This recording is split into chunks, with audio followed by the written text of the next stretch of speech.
Greetings, and welcome to Strange Days, a show where people are invited to call in and share their experiences with both the audience and the host. Our goal is to foster a sense of connection and understanding, allowing listeners to relate to stories and feel less alone, also promoting a broader awareness of different perspectives, while the host is available to provide thoughtful feedback and support to each caller. My name is Mac. I'm your host, a disabled, neurodivergent, cisgendered gay man. While waiting for an audience to form, I've been playing through Stardew Valley exclusively on stream. If you want to call in or chat and need my full attention, I have no problem pausing the game. And if you're here for the gameplay or the vibes, that's okay too. But without further delay, let's play. Oh, it's Friday evening. And it has been a long week. I'm sure for some, many. And it is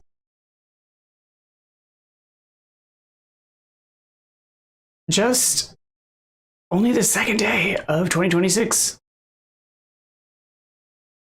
Ugh. Where was I? Oh gosh, gotta water my plants. I've got to find my tools. There's my watering.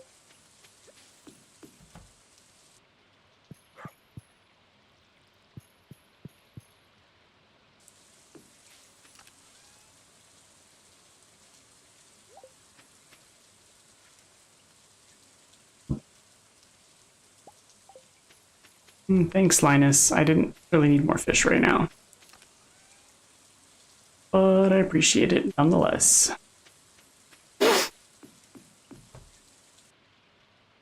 I'll worry about the coffee. Okay.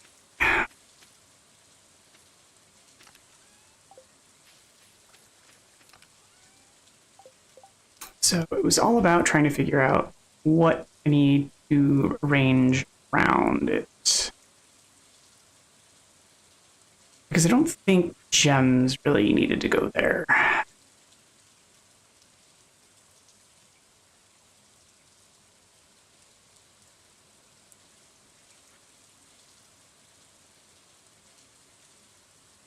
So it does look like I'm going to need plants and things.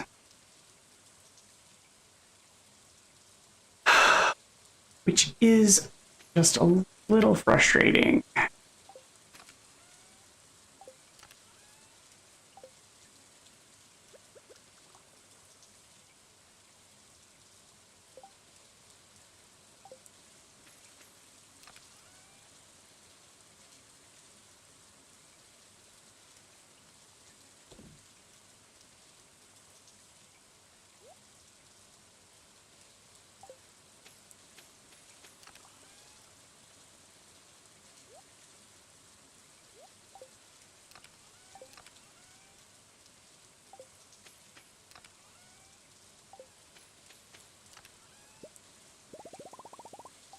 Wait.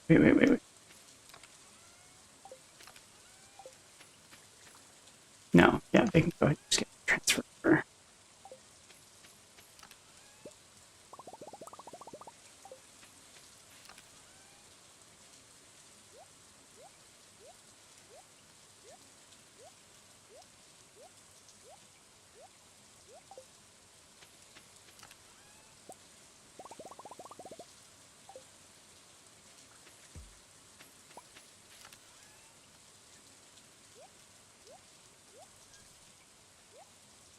Nope.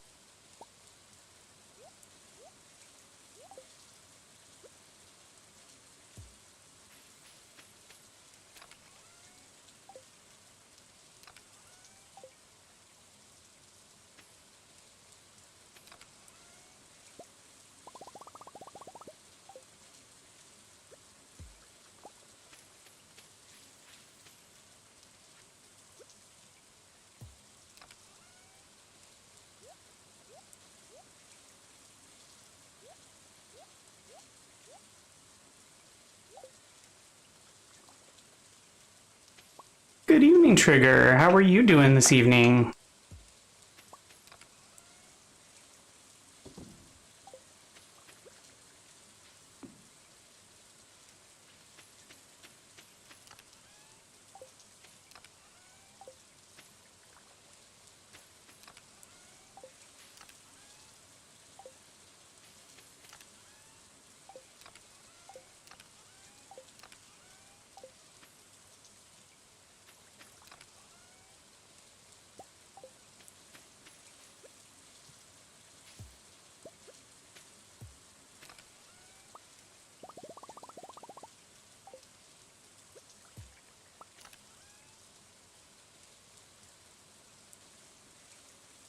I know how that can be. It's sort of like that, man, I wish they were all in a row because that would have been nice, but now that I have my weekend back, I kind of am glad I have it.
As much as I'm glad to have weekends, I still do miss having like a regular work schedule. Just the routine of things and work. I like having my stream though. It breaks up the day, it gives me some routine, but having like an actual job and an income is nice too.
I don't have fish boxes. Shoot.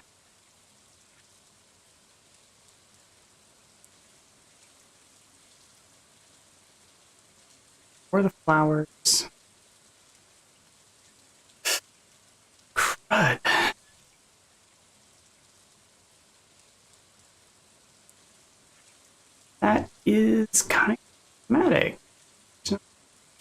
stuff. But that covers most of the things, so I guess that's sufficient.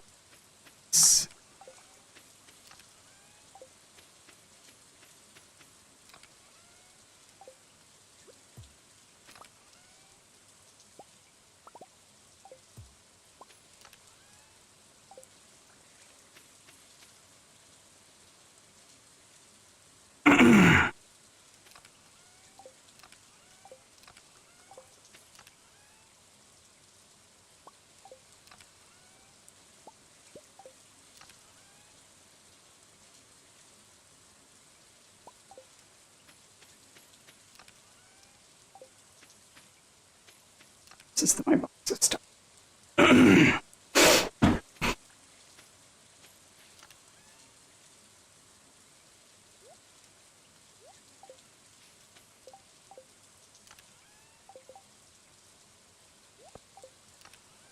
So,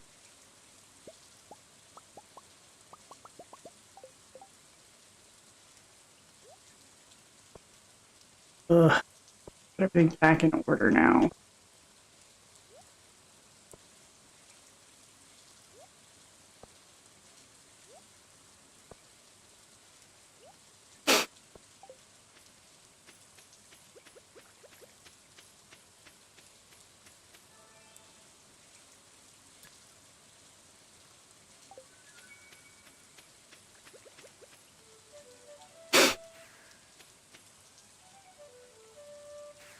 And that's super not what I wanted, but sure.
One of the things that I needed to do is move all the seeds for tree types into that bin so that I could make it easier to craft the stupid fancy seed that I needed. Oh.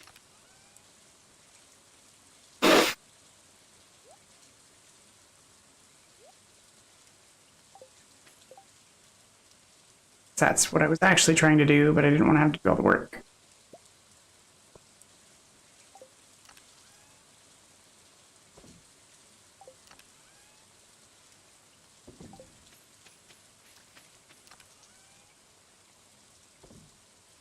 So what I really need is like a system where I can just drop it in a box and have it all auto sort, but that doesn't exist.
Oh, and then I need to see if I have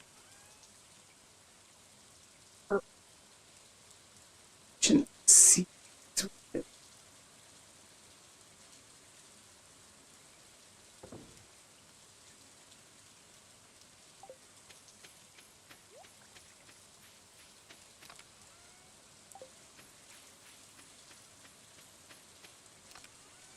Probably don't.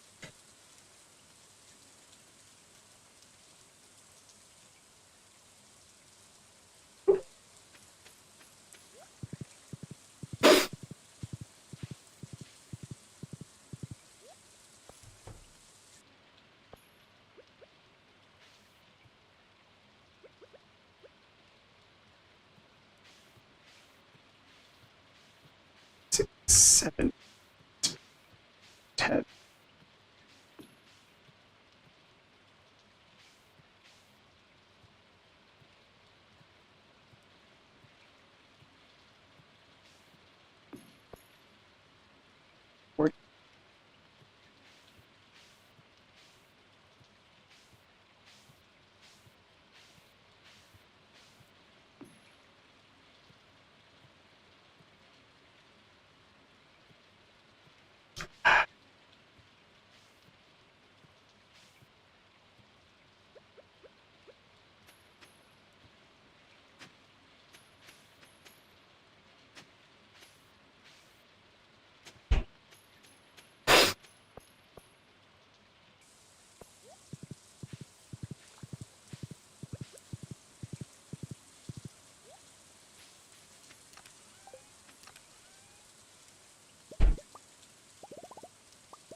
I'm already zoomed out as much as I can.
Oh, chance. Okay.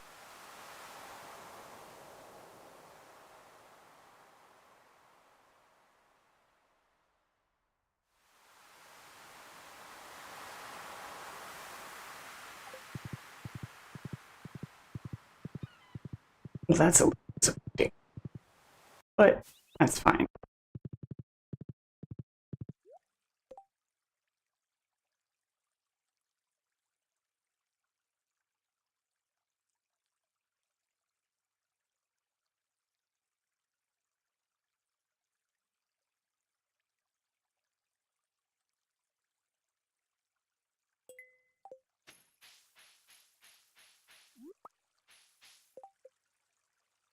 Yeah, I know it's gonna harvest 100 pieces of ginger. It's always harvest. Like, they always need it, like, super fresh. It can't just be, I have 100 pieces of ginger. No, it's got to be brand new, spanking ginger. It can't be like, oh, I have ginger for you. Such needy people.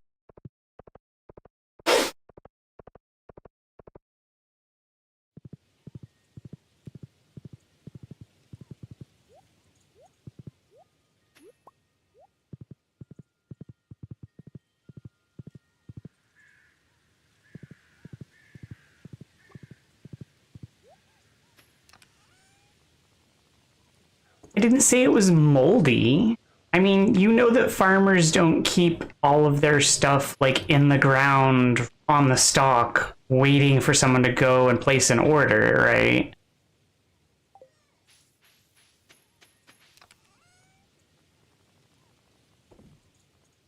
Like, they keep it in silos, you know, and then when someone places an order, it's collected and then sent off. Yeah, shrug.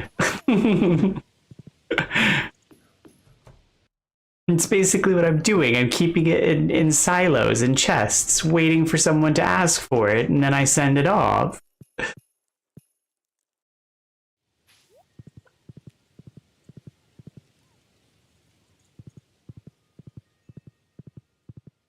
Except these people want it fresh from the ground. It must come from the ground. They don't want silo. They're too good for that.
Alright, so all I need left is the one flower and the tea.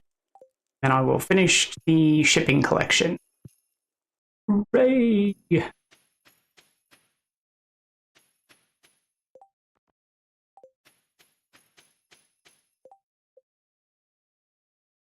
I don't know if I'm going to finish this ginger collection, though, because 100 ginger, like...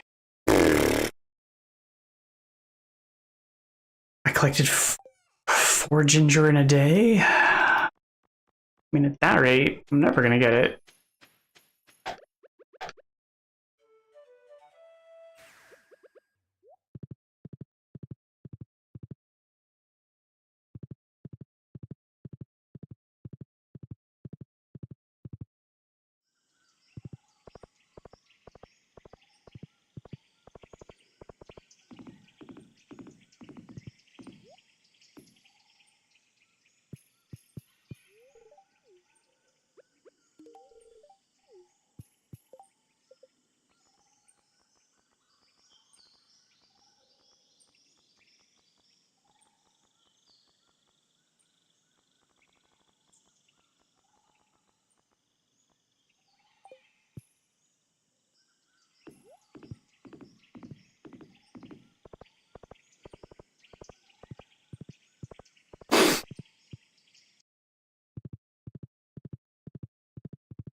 Because I don't think I can cultivate ginger. Or can't.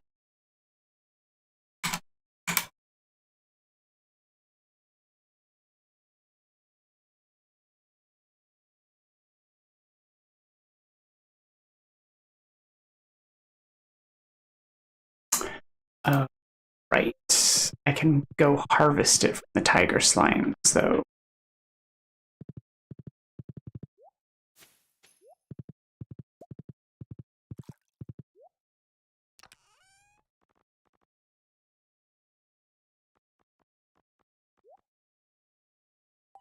Probably the most effective way to go about it.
Jack.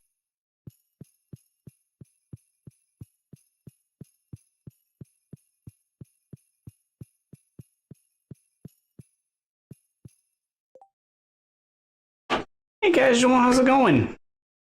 My Friday has been remarkably kind of just chill.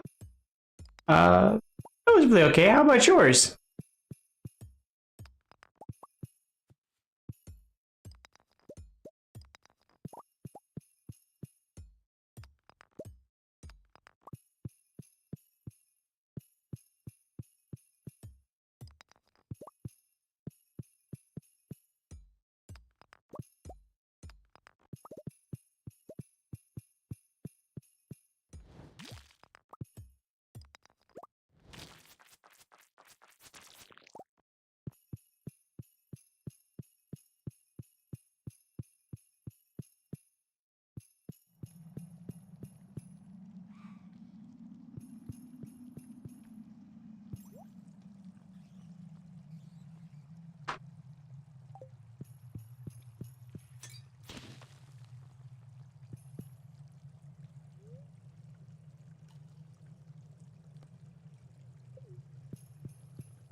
Oh, I'm sorry that you're still technically stuck at with work. I don't know if you're at work, but with work. That's never fun having to be stuck doing the work after hours kind of stuff. I've had to do that before. Though I'm more of a prefer to bring it home with me kind of stuck after hours though. Although I'm always a person who likes to bring like my work laptop with me when I go places because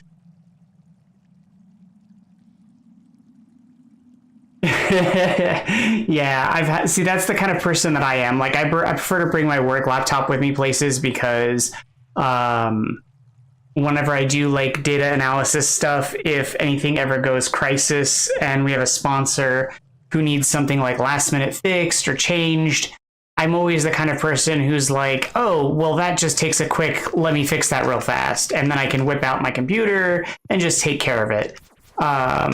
Because usually it's just a quick fix and I'd rather just make the sponsor happy or the client happy than to have like them wait. Because if it's just like a 1, 2, 3 quick compile, send it off and be done, I'd rather do it than just make them wait. Because it's a simple solution usually. And even if it's not, I mean, what am I doing? I don't know. I'm weird. I like fixing puzzles and things, so I know it's not good career ethic, like not ethic, career hygiene, business hygiene, job hygiene. But I just prefer those kinds of like challenges and stuff to it's puzzles, you know? It's interesting to me.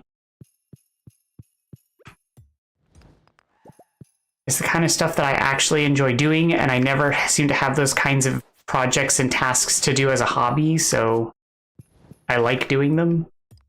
It's very weird. I'm a strange duck sometimes.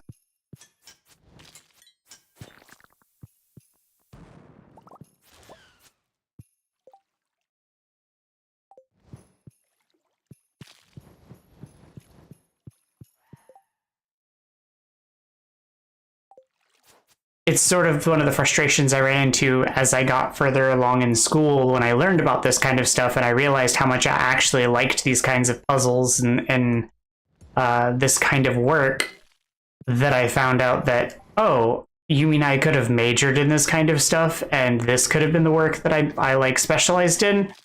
Well, crap. Wish I'd have done that instead.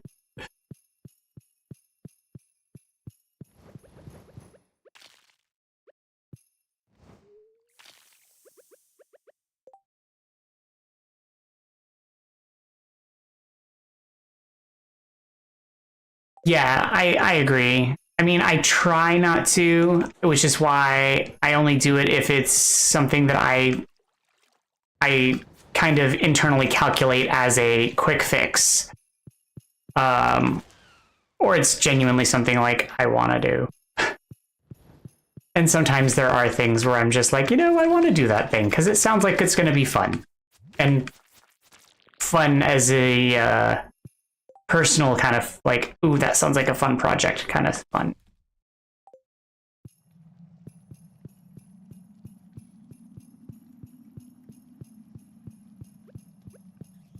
I've especially gotten better at that with my most recent job because when I interned while I was still in school, I was really bad at it because I would just like they would call and I would immediately hop to it. But oh yeah, I imagine it would.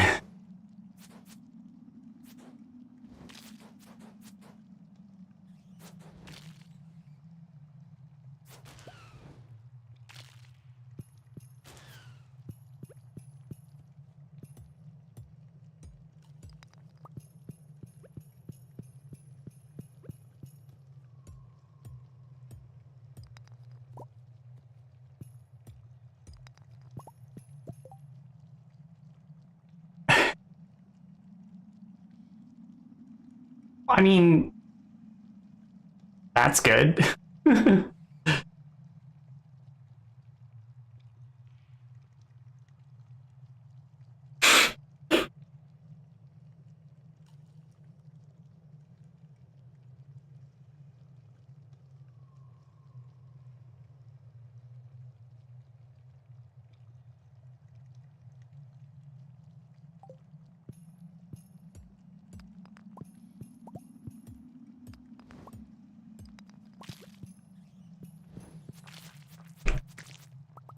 It's sort of a if it goes down, everything comes screeching to a halt. So, but it goes to show that if your platform doesn't go down, you clearly have a good working platform, or if it doesn't go down often anyway.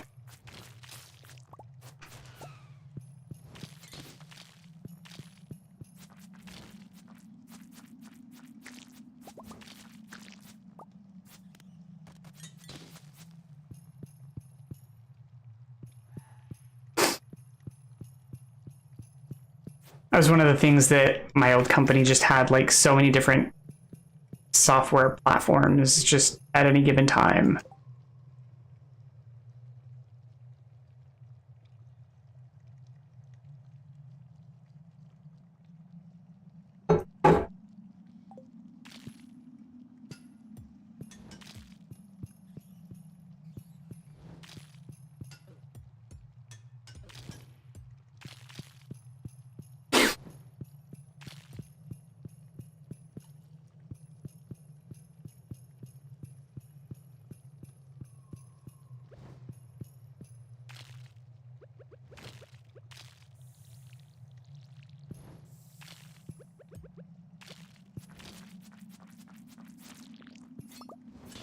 As far as I know, just the usual stuff of like chores and errands.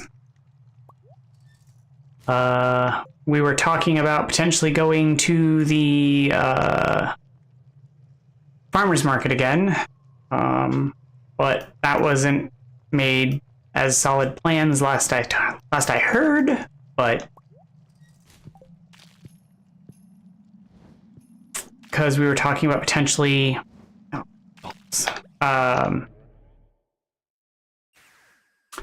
yeah, we went. I think last weekend for the first time together because I went a couple weeks prior after having to drop off my laptop for repair and found that the produce there was really nice. And we're looking to cut costs as much as we can, et cetera, et cetera.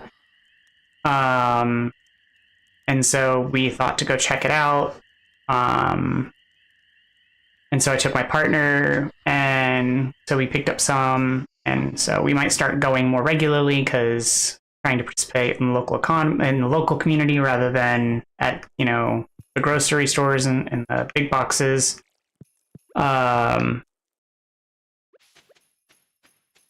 So there's that. But it's also a matter of cost too, because some of the stuff there is more expensive because farmers rather than grocery stores. So, but some of it is roughly equivalent, but it does require an extra stop.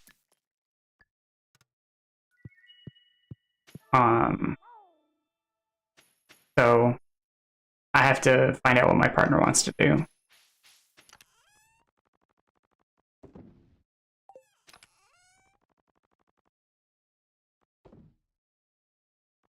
Since he's basically the primary driver.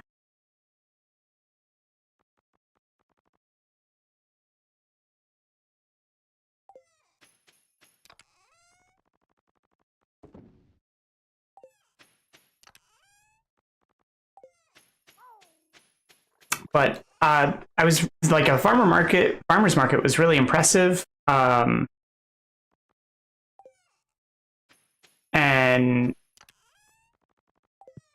when we went, we found out that it's actually like, even though it is impressive, it's small right now, which makes it even more impressive, because apparently it's condensed for the winter season, and it will apparently get significantly larger when spring comes. So there's that. I hope the prices come down for spring. Like once, you know, the season opens up and the more regular sellers, like, I don't know, the seasonal people come back, I guess, would be the way to phrase that.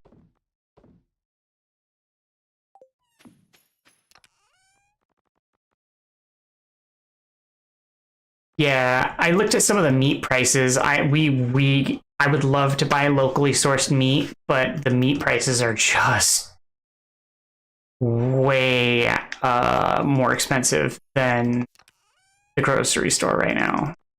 Like, really expensive comparatively.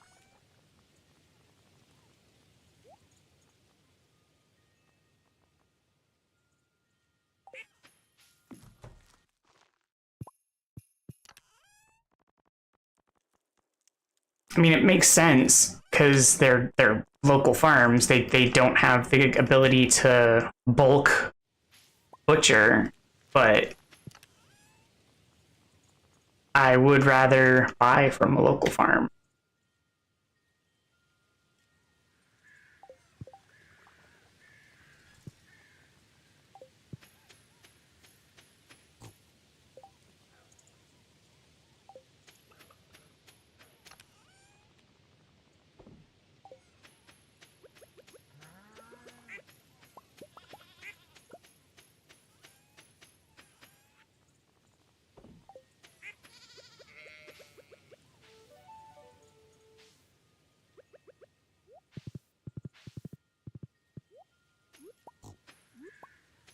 I mean, that's only if we're ascribing to capitalistic economics. I mean, who knows what economic system we're actually falling under anymore?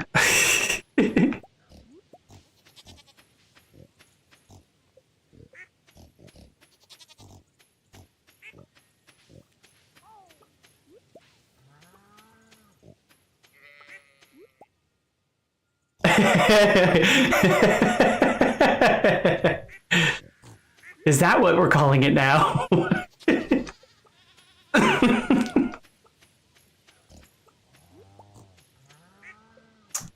The primary reason we started looking at trying to find any place to get produce is is that laugh crying? That is a laugh crying. Yeah. No, can't agree more. The produce in our area is just like, the grocery store produce is just terrible. A friend of mine recommended we go to an Asian market, which was significantly better. We checked out some other Asian markets, which weren't better. It was just this one Asian market had better produce. Just the one. Only the one had really good produce. Some of them were better than the main grocery stores, but it was really the one Asian market had the best. And I stopped to check the farmer's market, and the farmer's market was also very good. So it's just a matter of making sure that the prices are comparable or better to make it worth our while. And so that's kind of the rub, is making sure that it's worth the extra trip.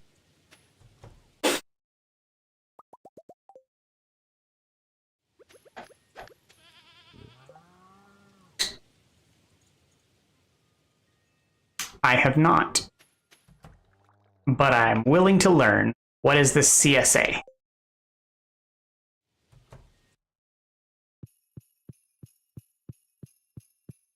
And does it come with free gold bricks?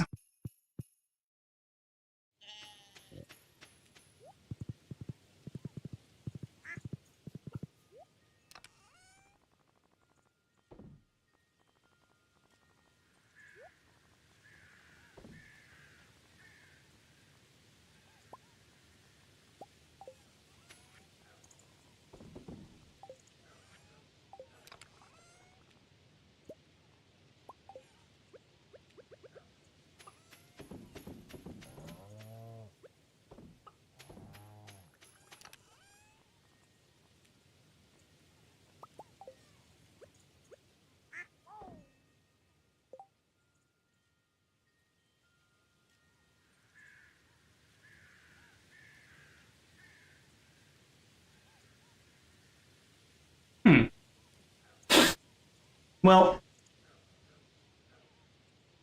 I'd be probably... See, that would be more sustainable for families with, like, standard staples. We're weird. We go through cycles of things that we're interested in, and so, like, we don't have standard staples of stuff we keep in the house, which is why it's hard for us to have, like, we don't keep potatoes in the house. Very rarely do we keep potatoes in the house. We don't keep standard vegetables in the house, and that's why it's difficult for us to have that kind of things that we maintain. Oh, so they do rotate or vary things. Okay, so I sorry, I assumed that they would have, like, certain things that they varied, but that they would keep certain things, like, standard. I kind of just assumed that it would be, like, certain meats and potatoes would always be there, but then they would have, like, other things that they would vary.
that's,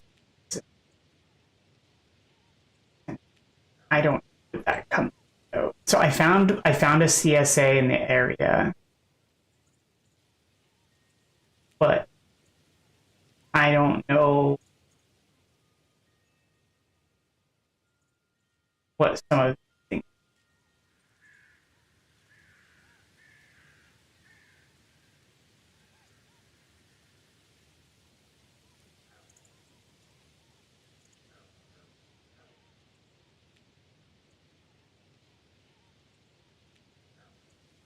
I also am not a fan of the fact, so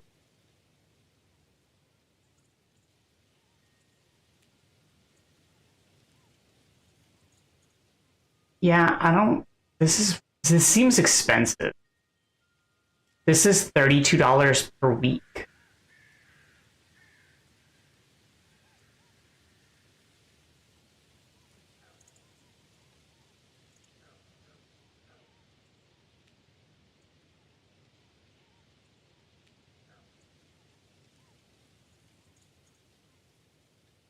And that's just for the veg.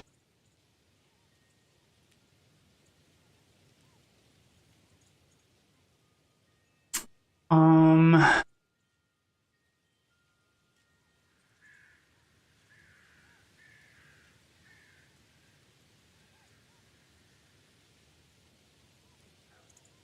it says designed to feed single folks or couples who eat out often. Approximately 1 shopping bag each week. Expect about 6 items in your bag.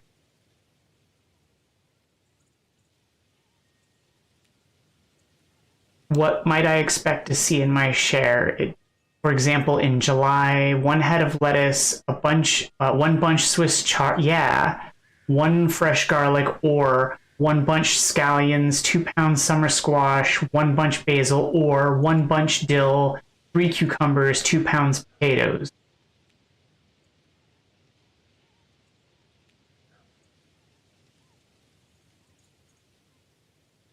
Yeah, like that seems really expensive.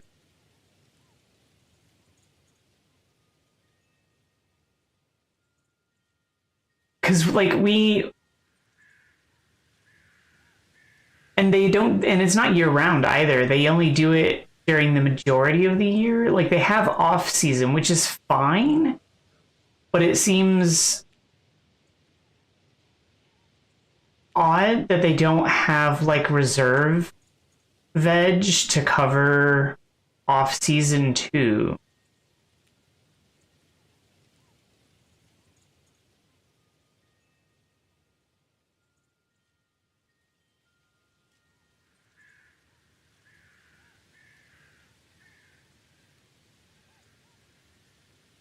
But that's only one of them. There might be other ones that serve the area too.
But like the other issue is that we don't like we buy mostly frozen veggies because I mean produce goes bad so quickly. So there's that.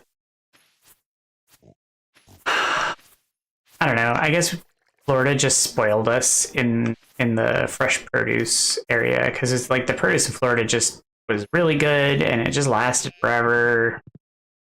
It just seemed like it was super good all the time. I don't know.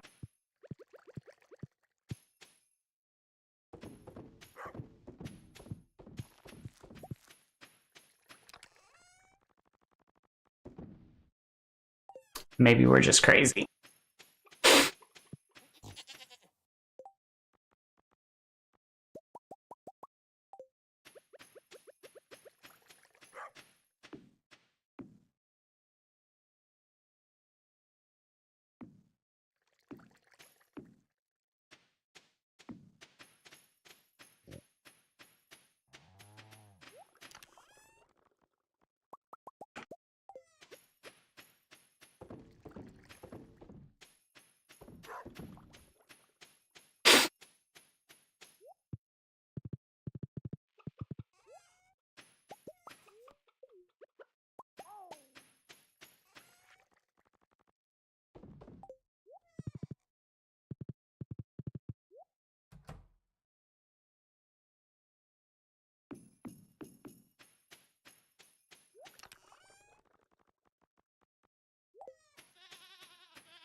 Careful, you don't want to crack the screen.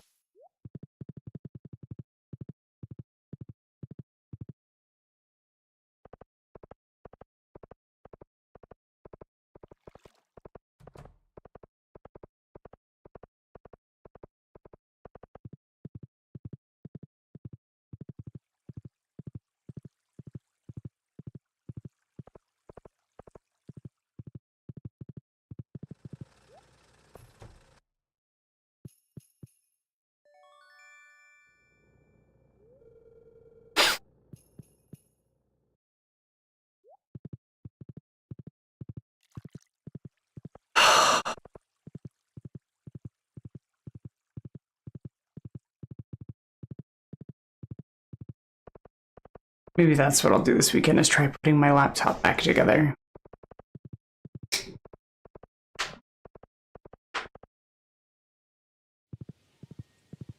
I've been procrastinating on doing it, mostly because I didn't want to have to do it, mostly because I didn't want to have to get the work done on it in the first place, let alone have it put it back together, so...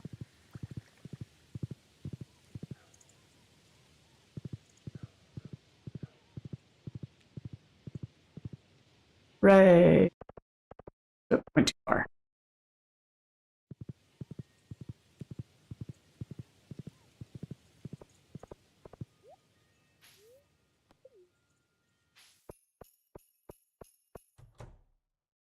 Okay, I'll be here.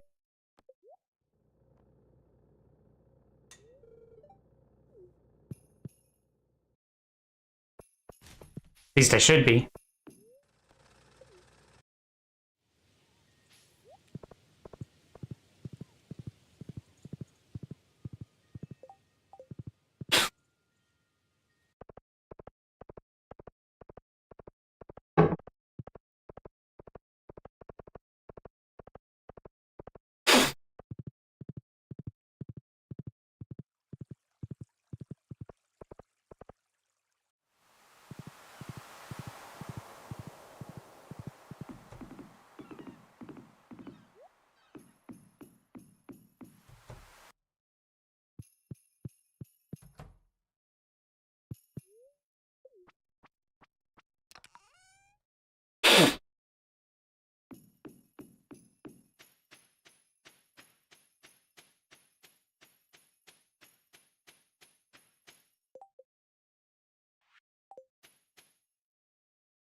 Oh, darn. What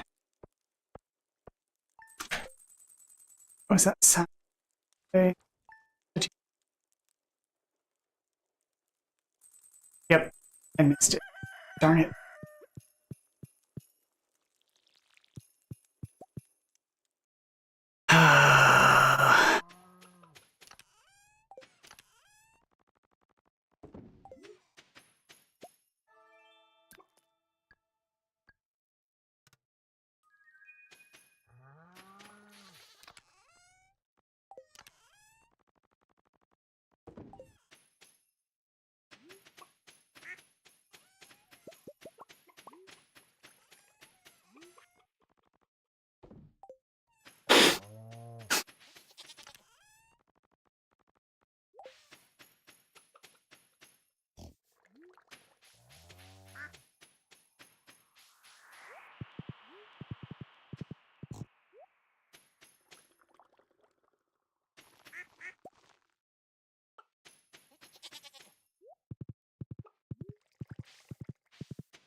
I feel like I should be able to make the fungus boxes or to collect more fungi in the cave, but nope.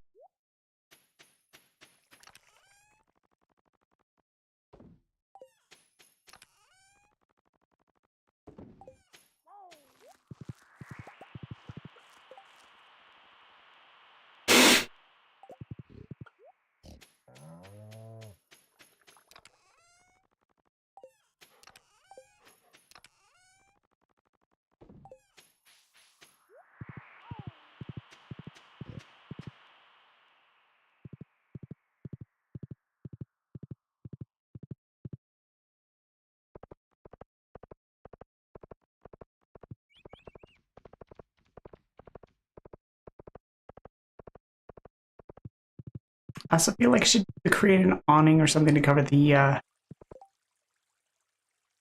pig's yard outside.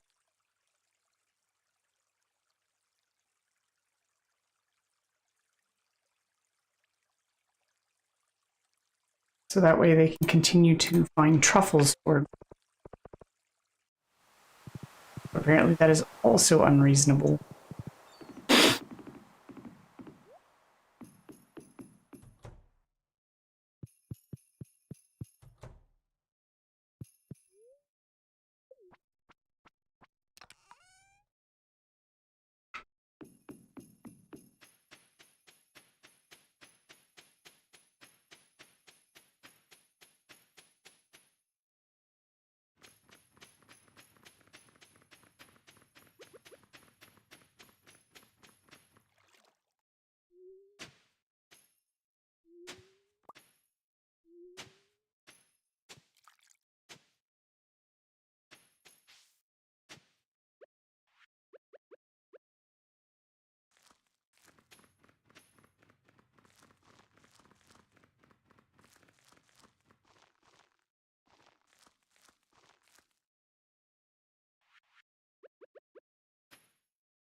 Welcome back.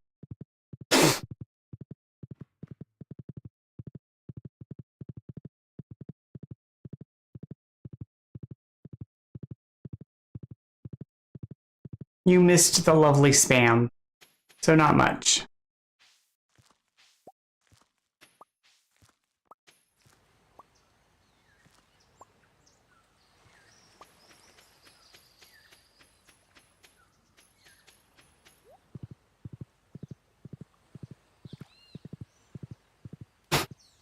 Ugh.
No, I think it's perfectly appropriate for this space. What's the issue?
There's nothing wrong with that.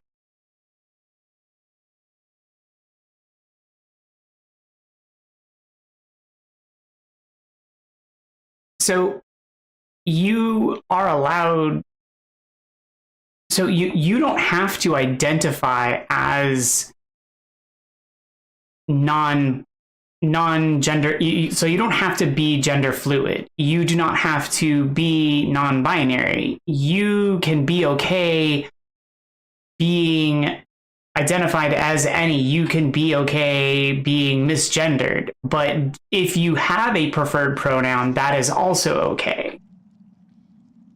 What matters is if you have a preferred pronoun and you choose to be identified as that and you have a gender identity, that's what you have. The distinction is if someone has a preferred pronoun, that you should use it. If you do not have one that you care for, then that's what matters. If it doesn't matter to you, then you shouldn't feel a need to correct people. So like that's the distinction. So like if you have a preferred one, then let people know. So like as you notice on screen, I have he, they, because I'm pretty ambiguous. I prefer masculine pronouns.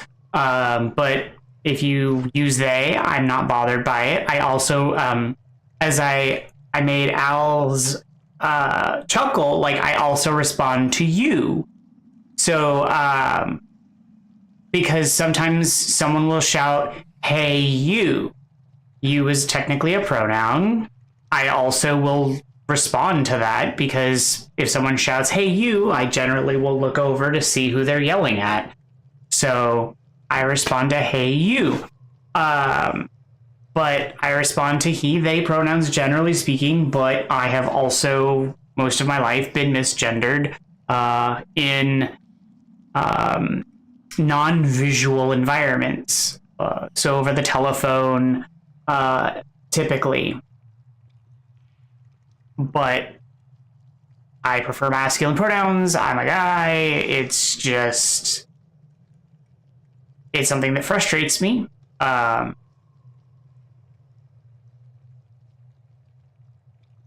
If it doesn't frustrate you, then that's awesome. I don't know why it frustrates me. I guess it's something that's always been an issue of contention because I was bullied for it, I guess. And so for me, it's always been a threat to my masculinity, I guess. I wish I didn't have such sensitivity about it. I mean, it's not a, like, I think it's more just a residual scar than it is a sensitive point these days.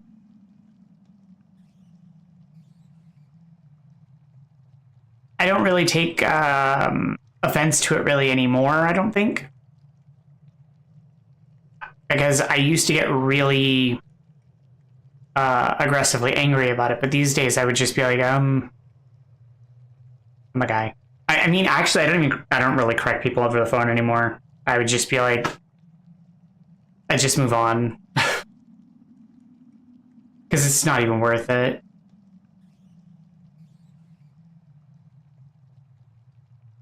Because it's always funny when, like, they'll ask who they're talking to, and I'll be like, this is Keith. Because my first name is Keith, technically. I just go by Mac. And they'll be like, oh, Mrs. And I'll be like, yes, there are so many Mrs. Keith. Yes, that is a common woman's name. Thank you. Anyway, it was just moving along because it's much easier to just go along than have to correct them because, like, it's just not worth it. But that comes with time and patience and, like, I don't know. But I used to get really bothered by it. I used to work for telemarketing when I was much, much younger, and I just didn't even... I even went so far as to try to... because my voice back then was even, I guess, a higher... I tried to feminize my voice even more because back then my voice was more androgynous, I suppose, that there was a lot of confusion. And it made it really difficult for people. So I just tried to feminize my voice to make it easier for them to just automatically assume, because it was always, people just thought I was a woman, and so I just tried to make it easier for them to just automatically assume that so that there wasn't confusion. Because it got to a point where people were asking me, are you a lady? It's just like, no.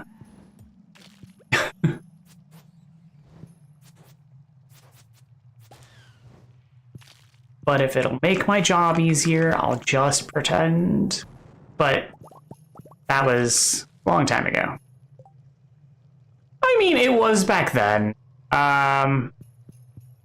Nowadays, I probably wouldn't bother. Like, I mean, who answers the phone anyway in this day and age? This was back before, like, real cell phones, before smartphones.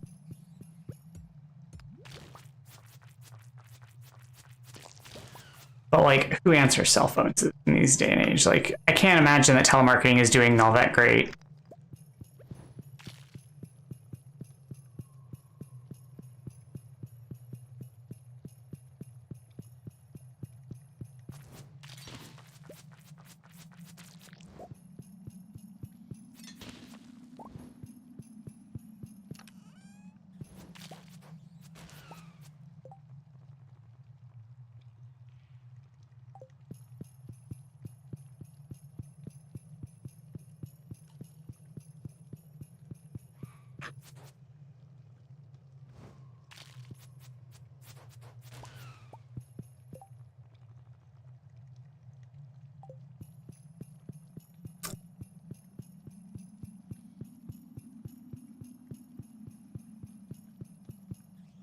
See, the funny thing is, if I tell you the stories of my life, that must be frustrating will just be what you say a lot.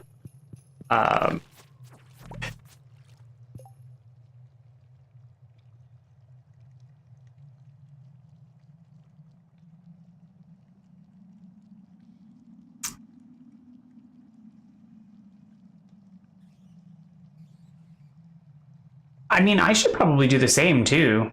I don't really know much about the different aspects of gender. It's one of the things that I've been trying to do is find people who would want to come on and maybe co-host for episodes of the show, maybe once the show takes a bit more of an audience, and do like episodes where we have like mini lectures where we talk about things like that, where we can have like, what is gender fluid? What are the different types of gender that one could present? And talk about these different types of things, where we still take calls, but where, you know, between calls, we would talk about those kinds of things.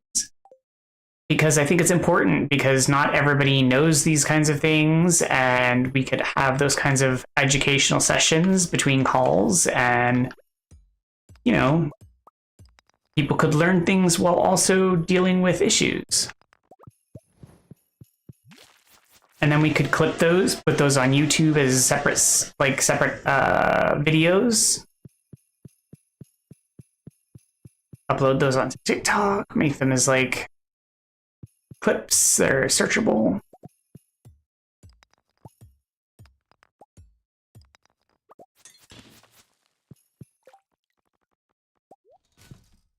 I mean, I'm sure there's stuff up there already, but, you know, I just think it'd be cool to have it for the people.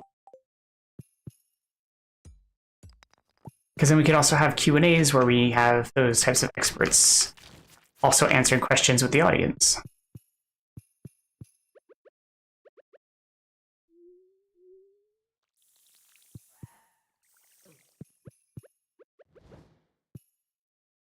Fire.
See, like, I also think that it's important to have, like, experts too, like, or at least people with lived experiences in that area, because then we could have,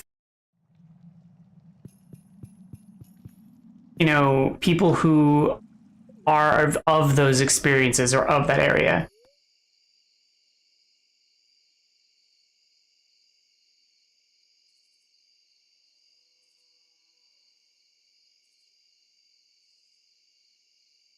Sorry, you're gonna have to explain that second part of that second message there. I get that sometimes if I tell people any/all.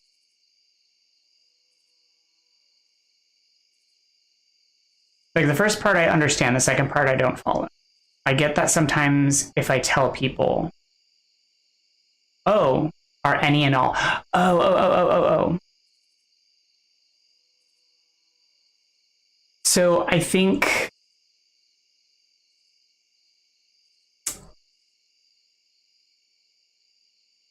well, is it because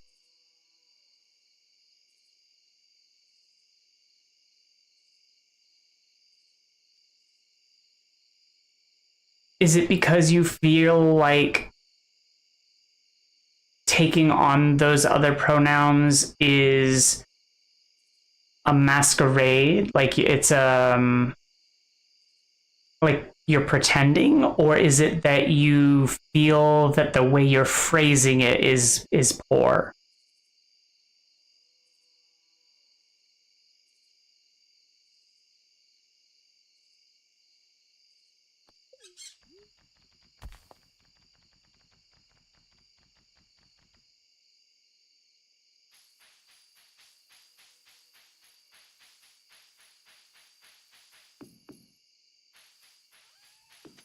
Sure.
No problem.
That's perfectly fine. No, we don't have to talk about anything that you don't feel comfortable talking about right now and that isn't ready to be talked about. That's what I'm here for. So like, if you need more time to process or work on it, that is perfectly fine. Absolutely. That is what I'm here for. And as you unravel it, you can come back, talk about it some more. We can work at it again, and then you can process further and then take it back and then bring it back another time again. We can continue to unravel it together as many times as you need. And as I'll make a note of it now so that I can actually do some more research on my own time too, so that I can learn more about gender fluidity as well.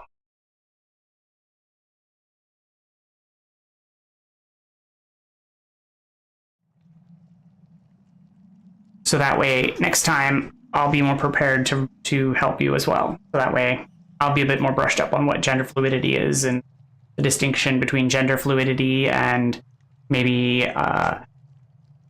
the different specific genders as well. Absolutely.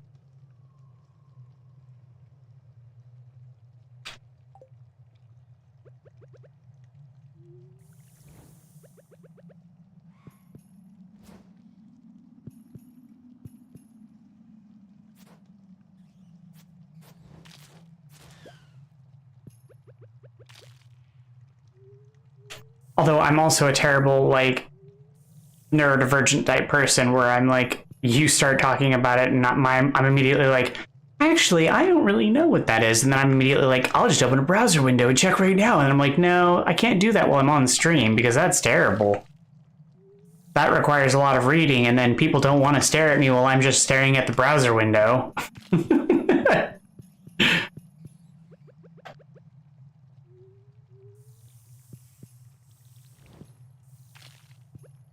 I mean, though sometimes all I'm doing is staring at the video game window, but at least you can stare at that while I'm staring at it too.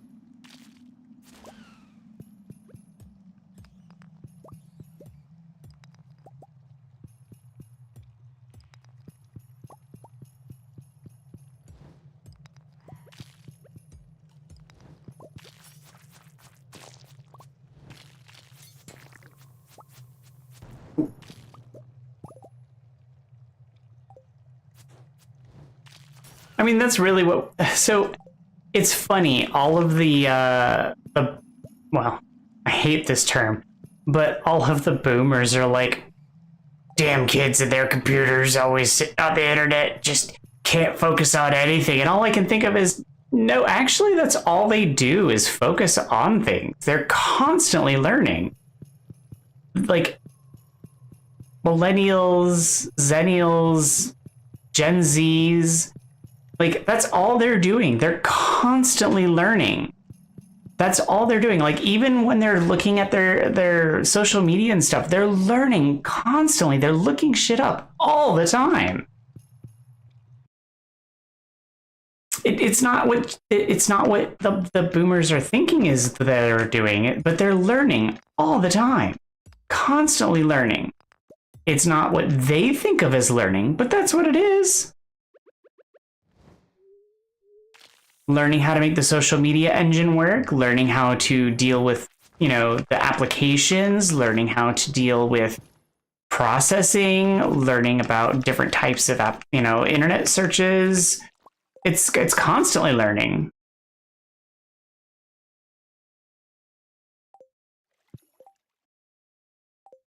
Well, I would say it was.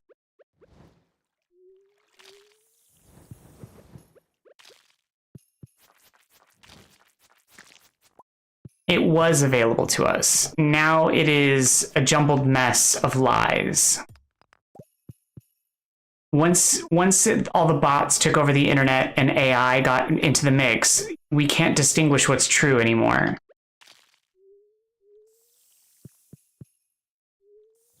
all the AI slop that's out there is making it really hard to distinguish it.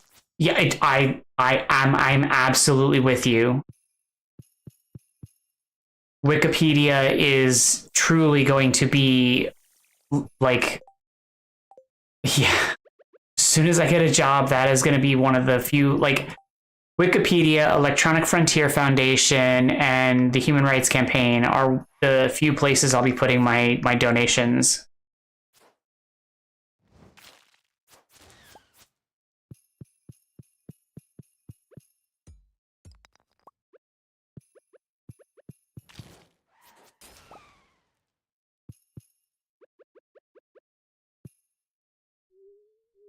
Oh, and probably archive.org.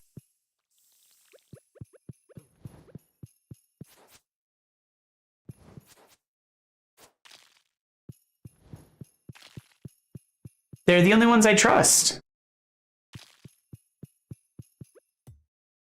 Because everybody else has some sort of, like, I mean, they're good causes, but they have stood up against actual, like, attempts to take them over, and corrupt them. And that is absolutely the test.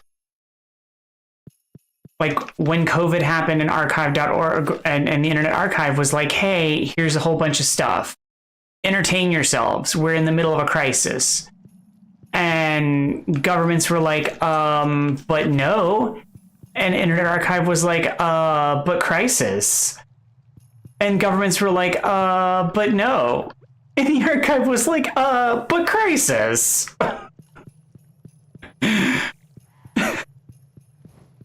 It was like, yeah, go get them.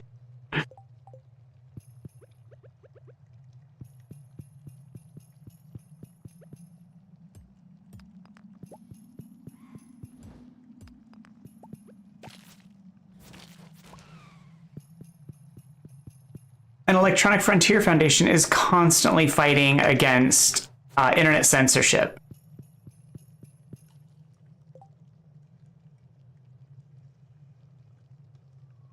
Oh, I am not surprised. I still have concerns about the back and forth at Wiki and the I do have some concerns about the startup and, like, the founders and whatnot. I think what they did is laudable. I like how that it's crowd sourced.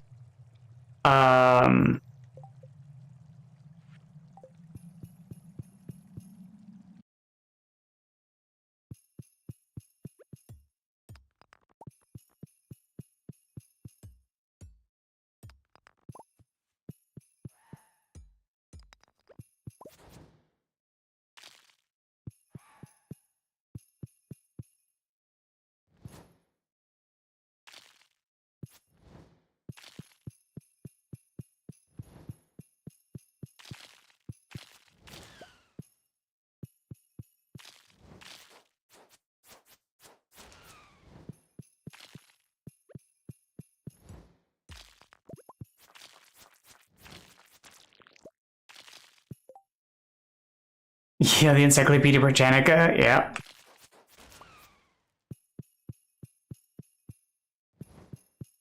I remember throwing up on one.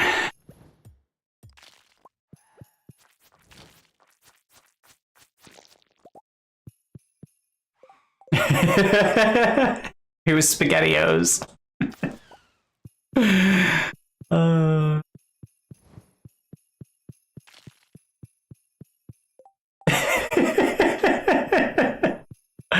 I was in single digits.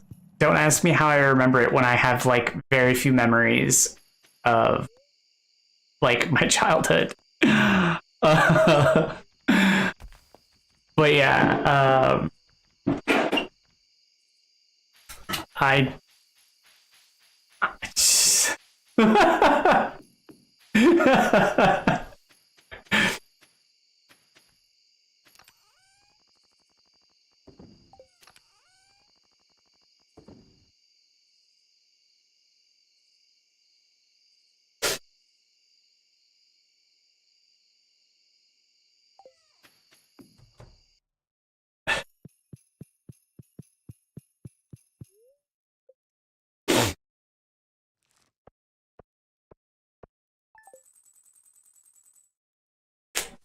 We had the whole set.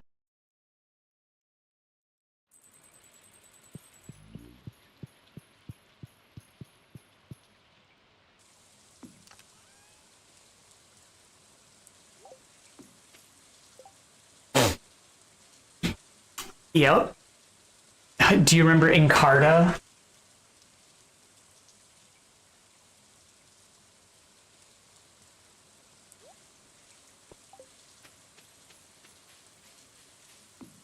Yep.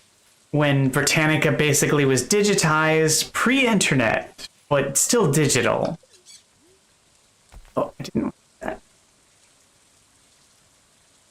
Oh, I don't remember it on multiple CDs. I just remember it being on CD, but...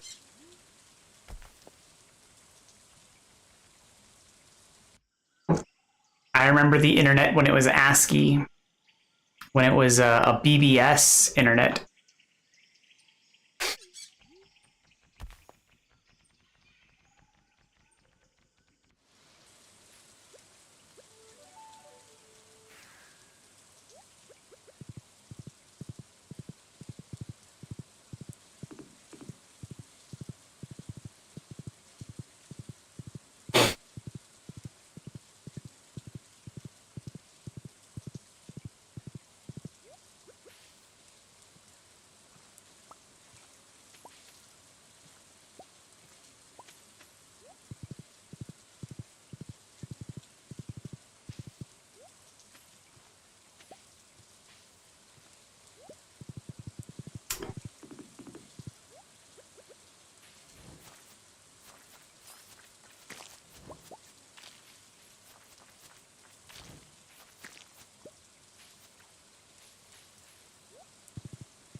Man, it was wild back then.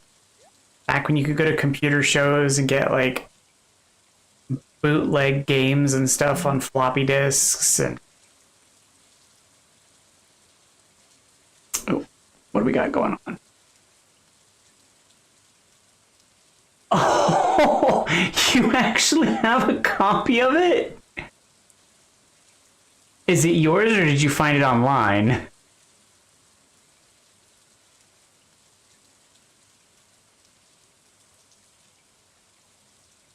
Oh, okay.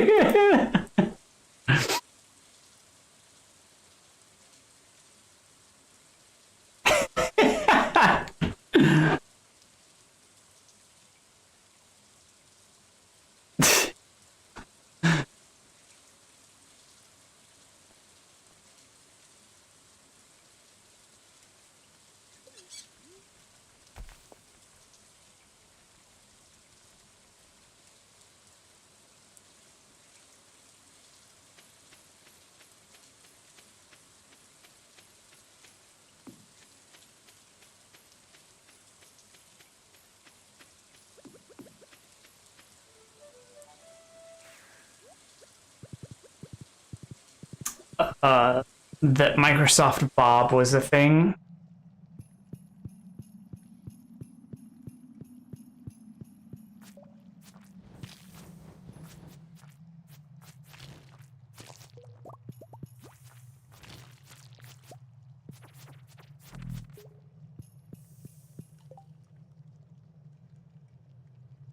It was an operating system. Well, basically.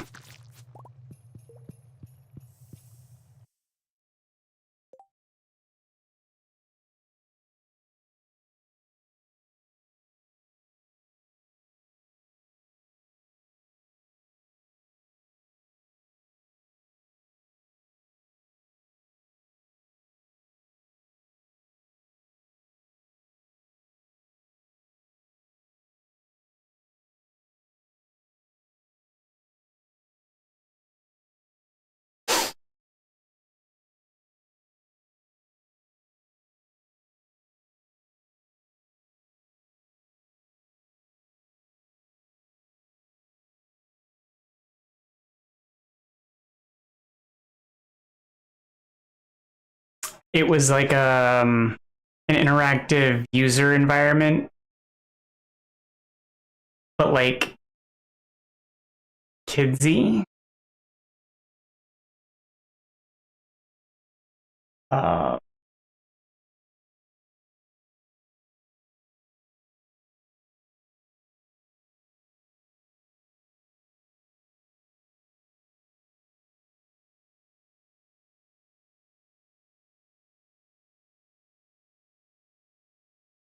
Here, let's see.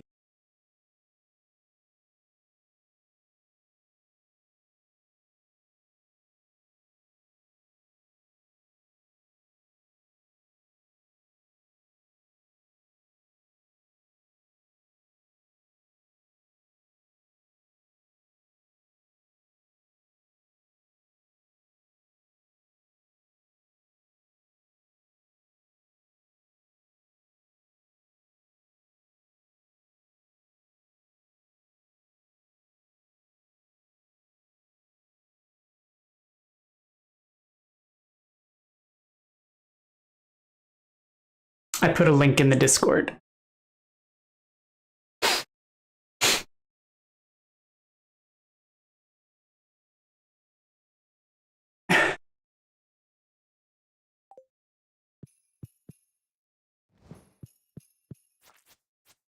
Now, I haven't vetted that video, it just has like some visuals so that you can take a peek.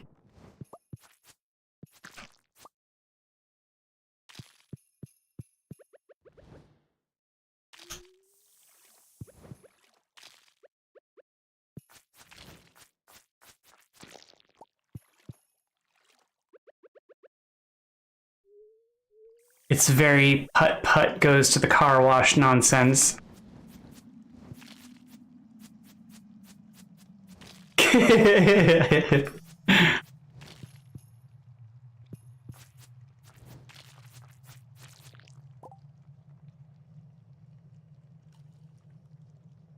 The Microsoft Bob or the putt-putt?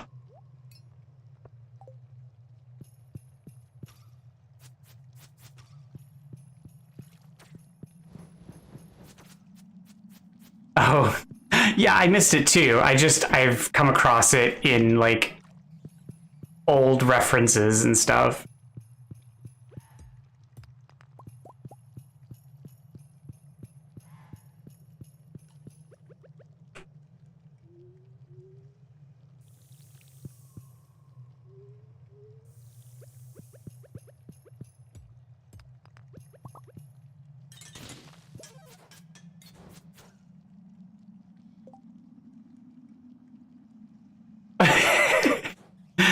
You'd have to get a copy of it first. I mean, I have some old stuff, but I don't even have a copy of that. You'd have to find it on some abandonware site.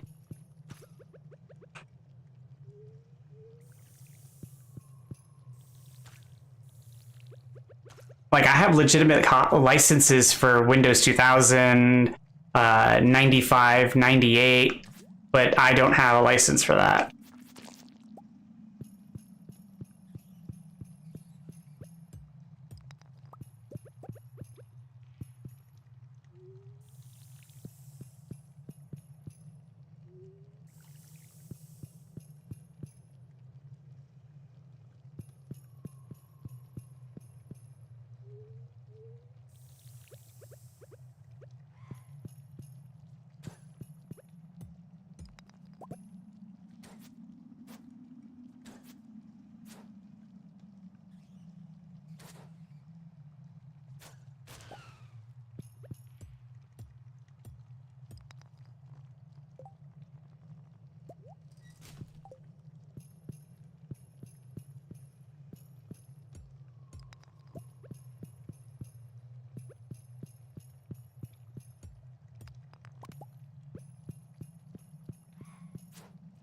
Now, why do I have these licenses, you might ask?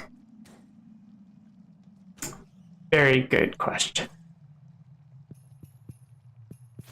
Because I am a collector of weird crap.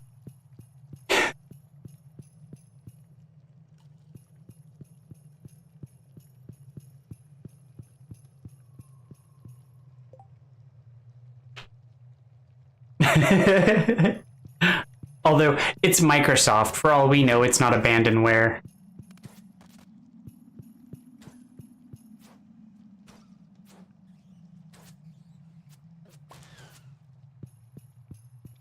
it's just long forgotten, but they still probably still have the licenses for it and copyright.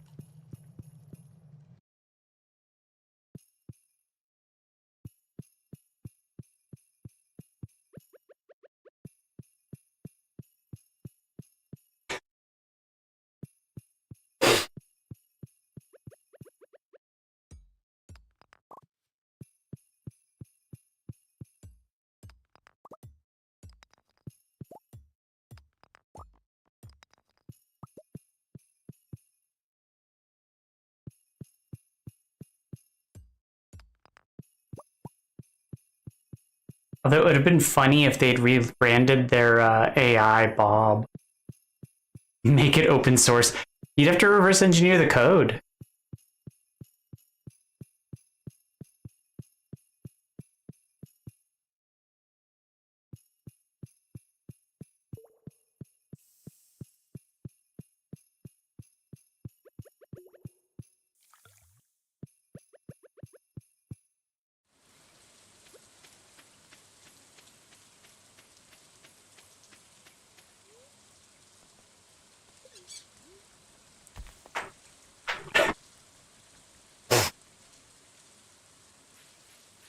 I mean, I've reverse engineered some stuff. My problem isn't the reversing, it's the patience in reformatting the code once you've reversed it, because it's usually just in generic, like, language.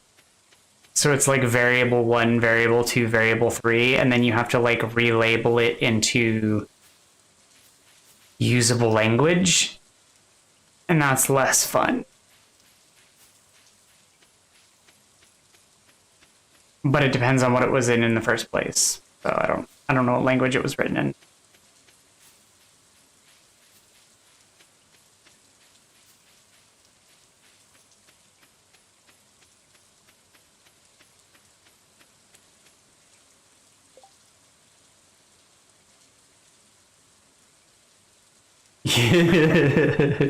Oh, C++ is just garbage. I hate to be the one to say it, but I don't like C++.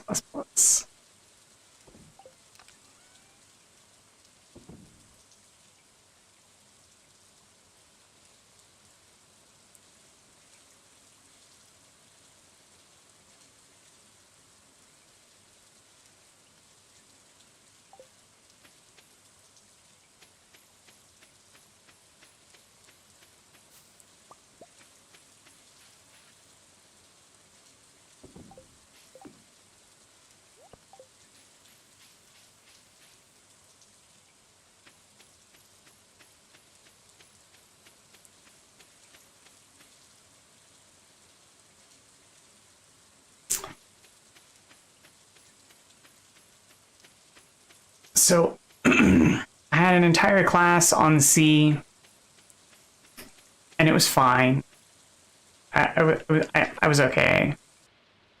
And then I had a class where we worked with C++, and like, I hated every minute of it.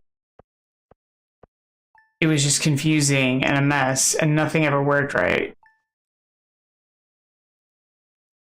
And I've worked in Python, and I've worked in R, and I like both of those a lot. And I hate C++. It's just a hot, steaming mess. It just feels kludgy, and like somebody tried to put it together with chewing gum and popsicle sticks.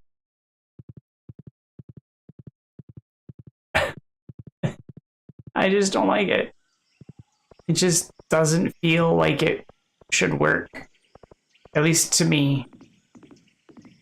Maybe it was the experience that I had with it. I don't know.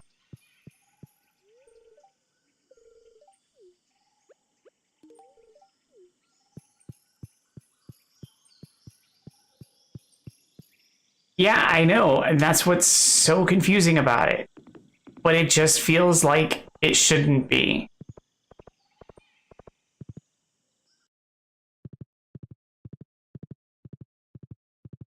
It feels like it works by black magic.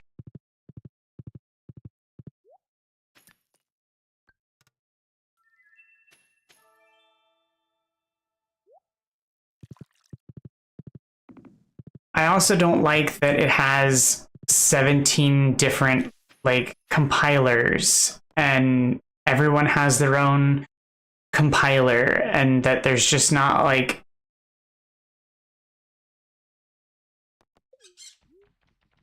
it frustrates that it,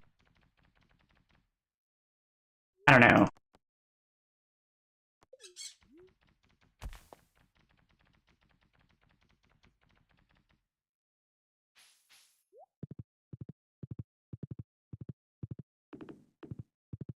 There's just so many different ways to make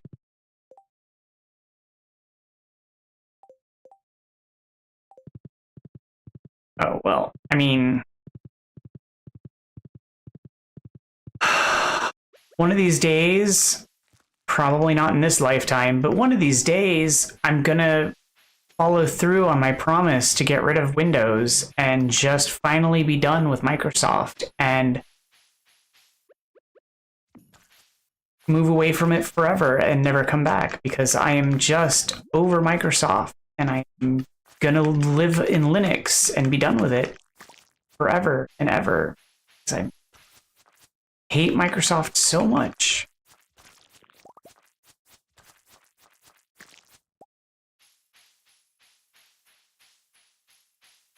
So PowerShell can die in a fire, but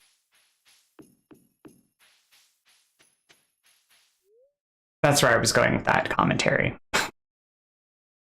I eventually got there.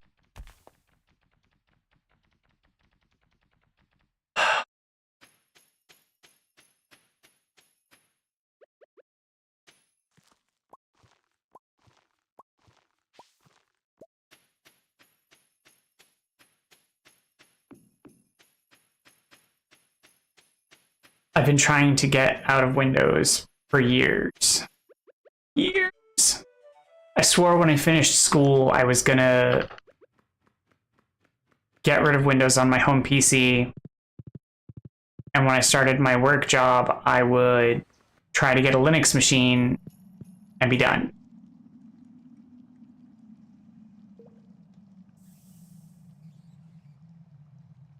It's not that I don't like PowerShell syntax. I just don't like Microsoft.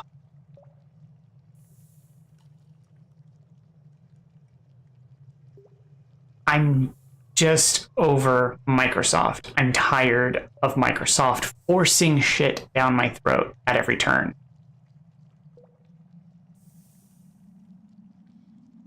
I'll change something in the operating system that I don't like using registry hacks or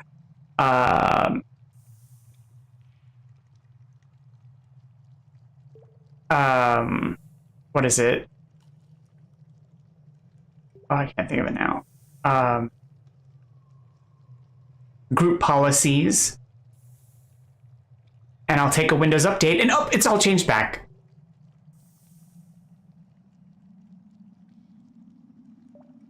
I have WSL loaded. I just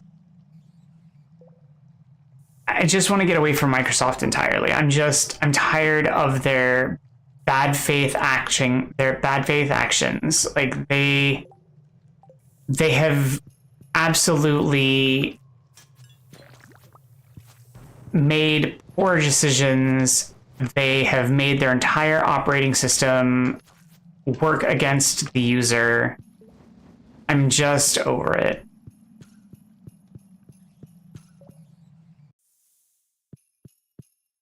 Their decision-making process is no longer in the best interest of the user. It's purely in the best interest of the company, and I'm tired of it.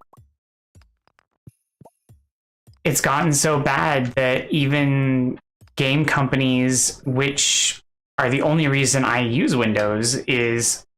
Oh, sorry. No love. Yeah, no, there should be no love. It's the only reason I'm still on the platform is for the video game support.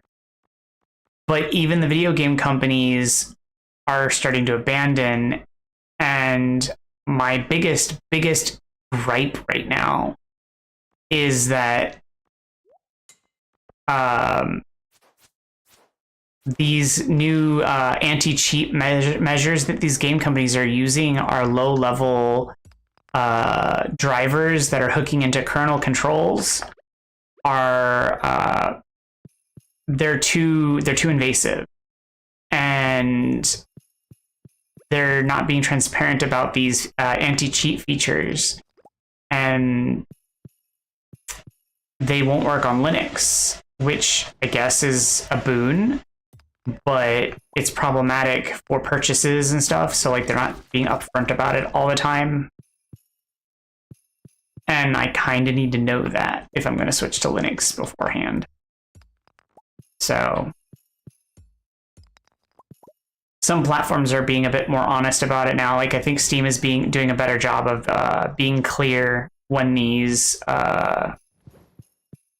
anti-cheat features are in games so that you can know in advance.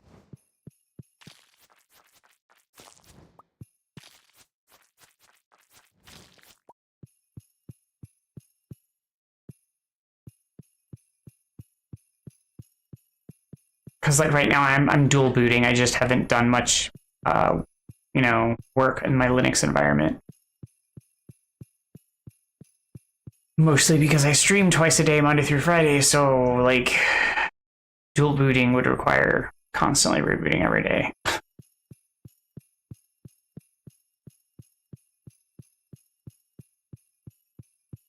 And I've just been lazy.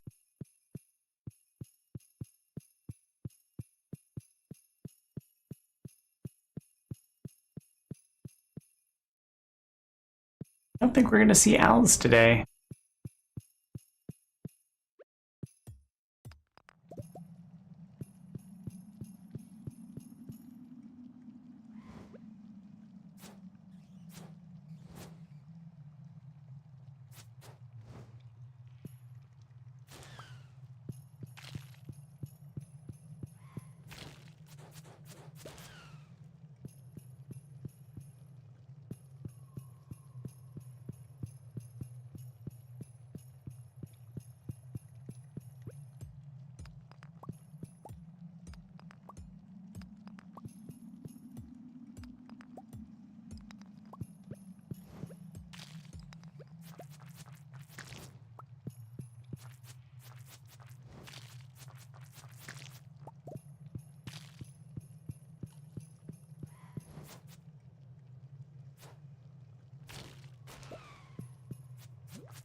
Okay.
Hey, Als! I was worried you weren't coming tonight. Mostly I was worried something was wrong.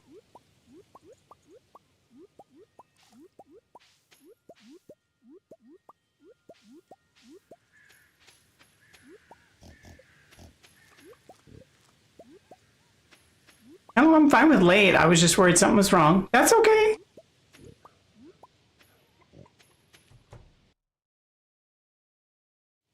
Late's fine. I was just worried something was wrong. Because you usually tell me if you're not coming or if you're gonna be tardy. I'm good. How are you?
Did you do anything fun today?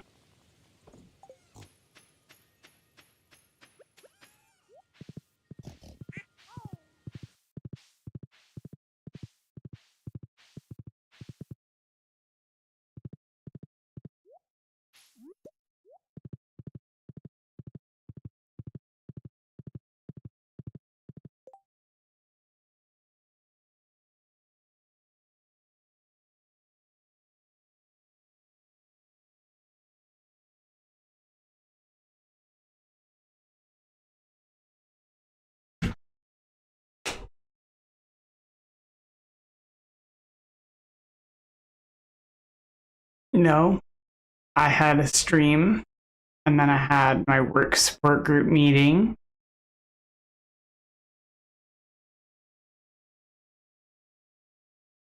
And that was it. I had to stop and think. My day was pretty boring today. I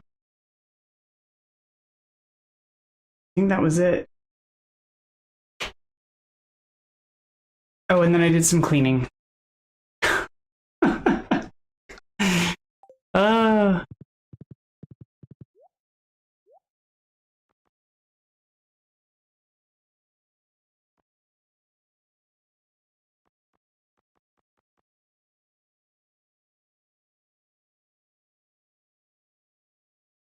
can't believe like my day, like I just forgot everything in the day when like you caught me so off guard. Everything just like fell out of my head. It's like, what did I do today? My week has been so busy that today being not busy really threw me off.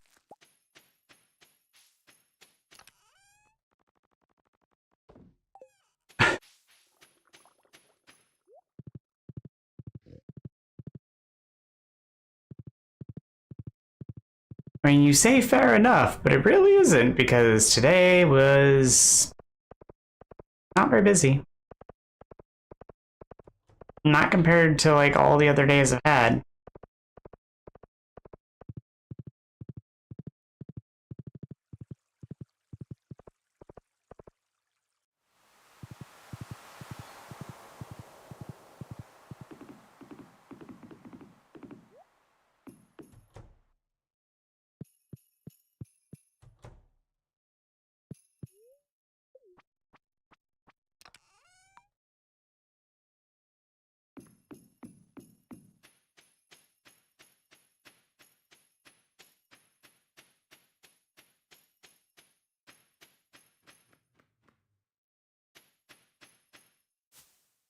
Busy or forgettable?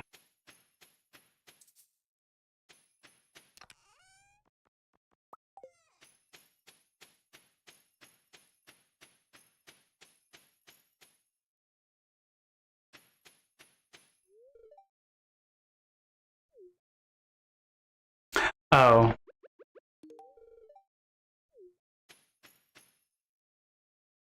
I get that.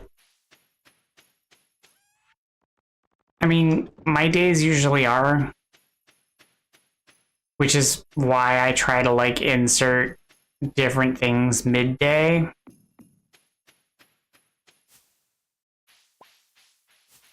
It's why your recommendations of different shows and stuff to watch are really helpful. Oh, I started season 2.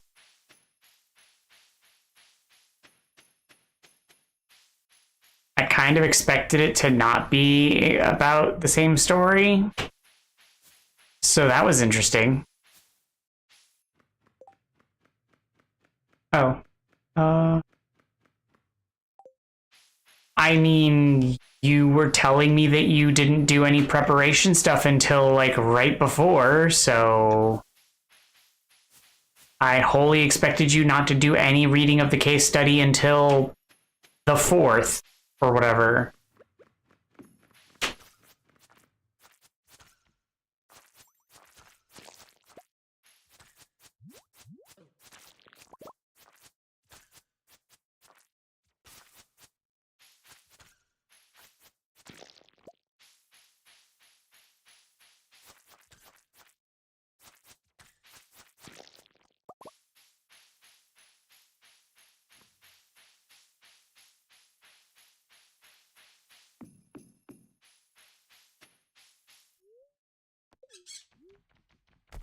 And are we gonna start reading it since it's coming up?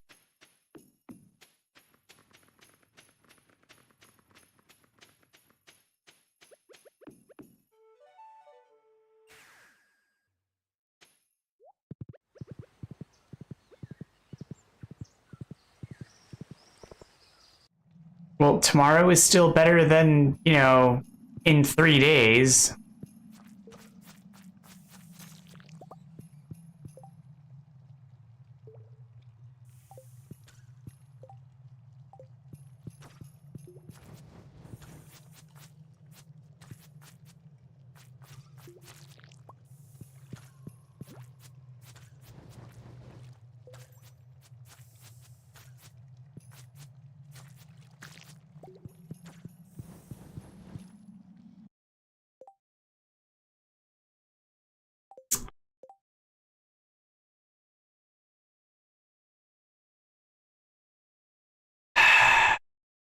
You're really pushing it.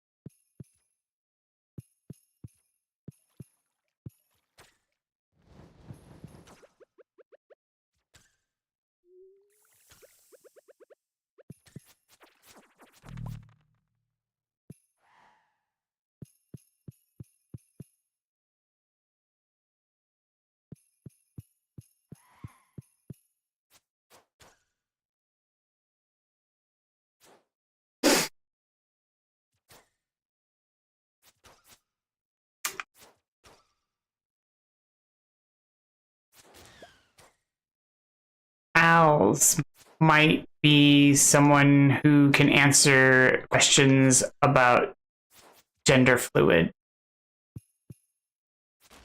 I'm not sure, but might.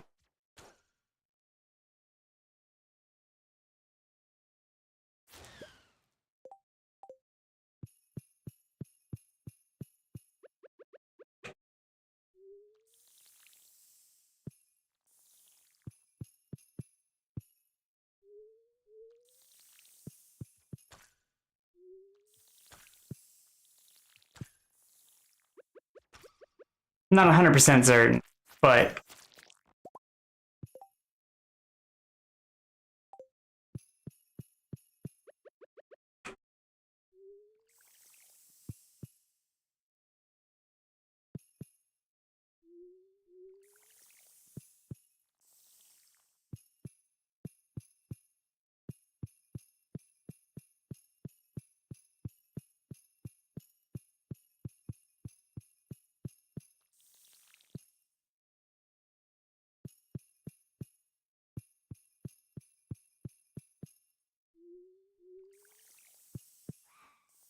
But that is only if you're ready to have that conversation casual, because I know that you said you wanted to potentially have that conversation at a later time. So if you still want to have that conversation at a later time, that's also perfectly fine. There is no pressure to have that conversation now. I just wanted to let you know that Owls might be a person to have that conversation with.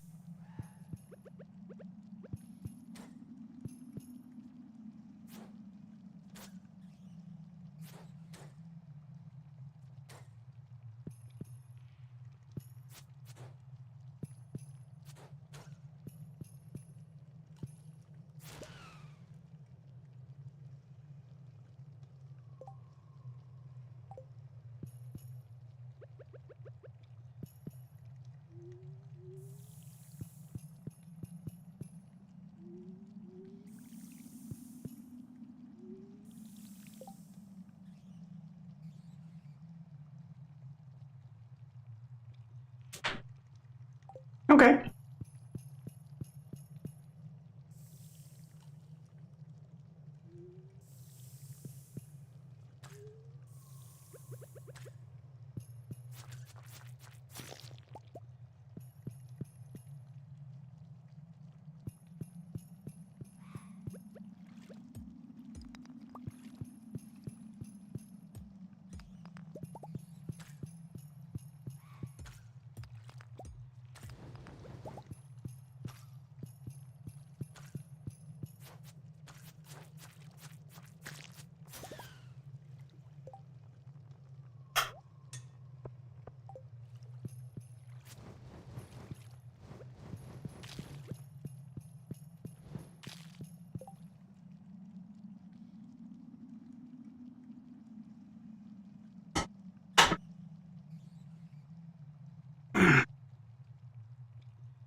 This is tired. I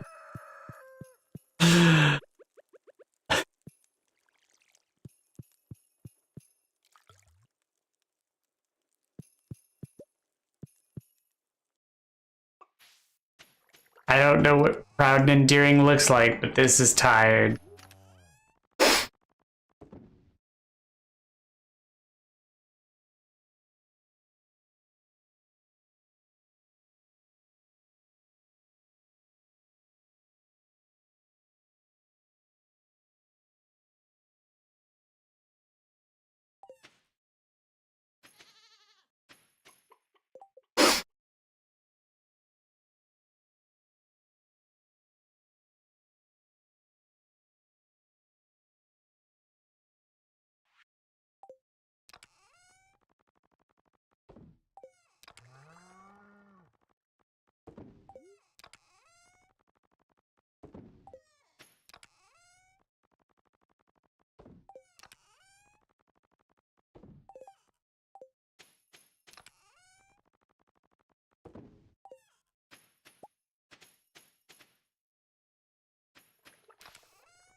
I think you're hallucinating.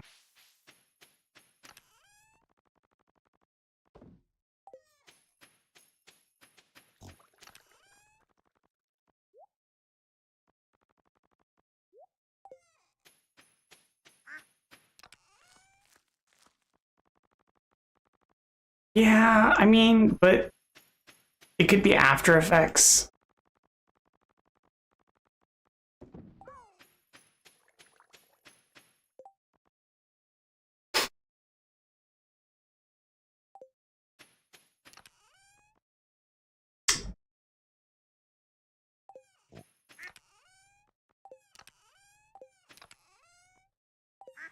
Uh,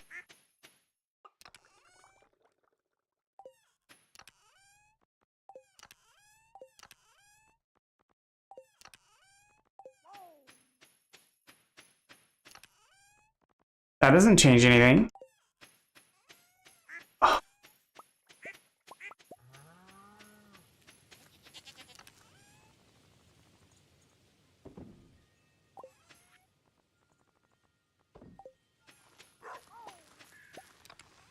Okay.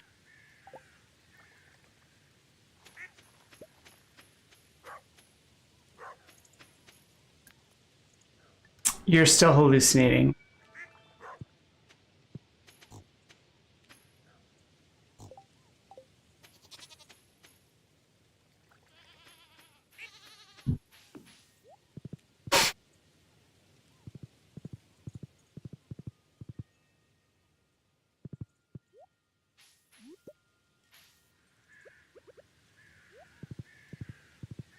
I mean, just look at House.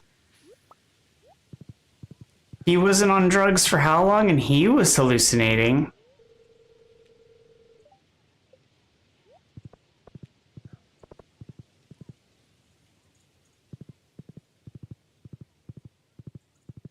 I mean, that could very well be true. I get migraines, and people hallucinate when having migraines.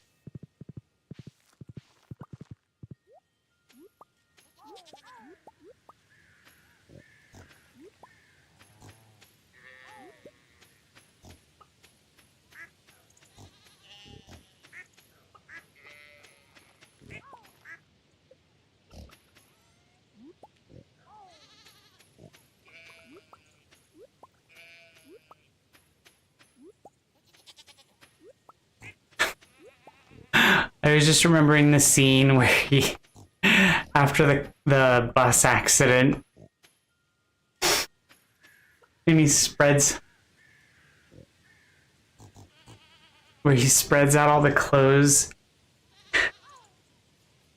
and he's like, stand back, I'm going in, slams his face into the clothes.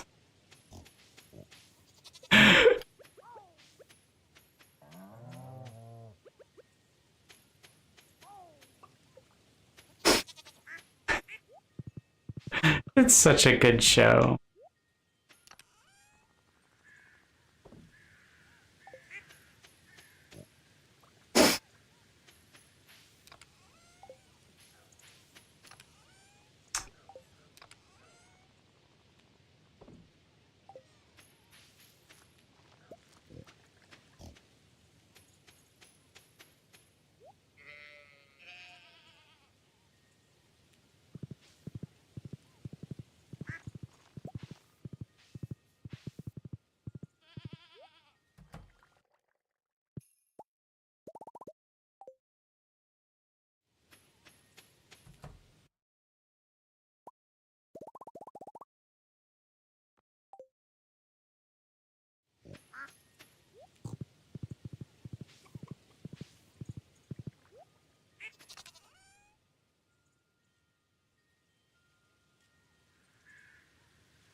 Little lurker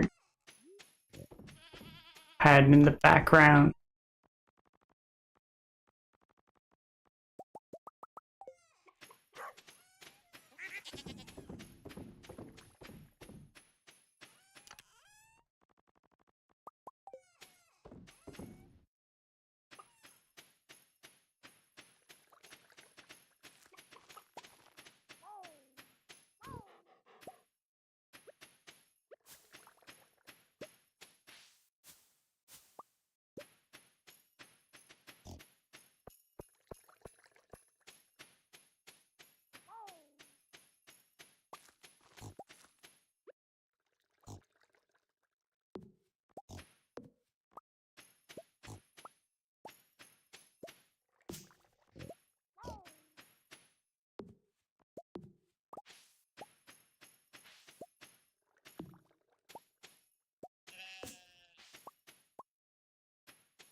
So,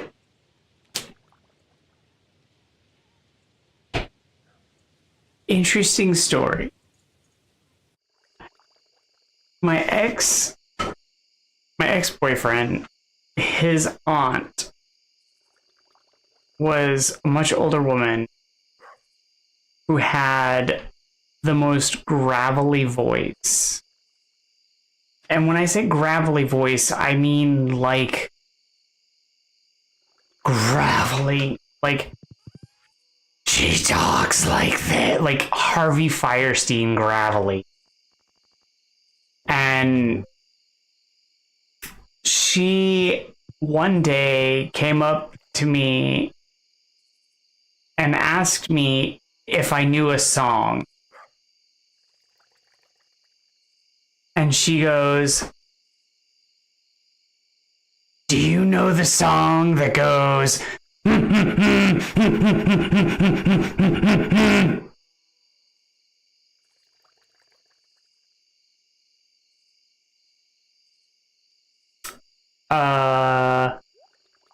No, I don't know that one.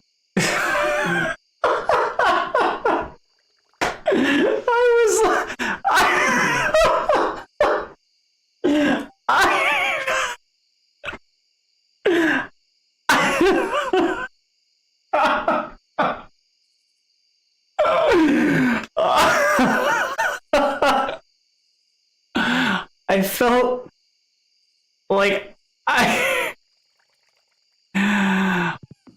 I just, but that's how she hummed it to me, with that tone, with just that flat tone.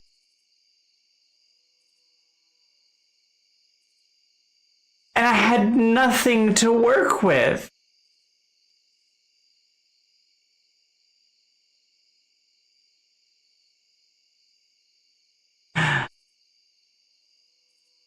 And so I just opted for the, nope, I don't know that one, sorry. And I felt so bad.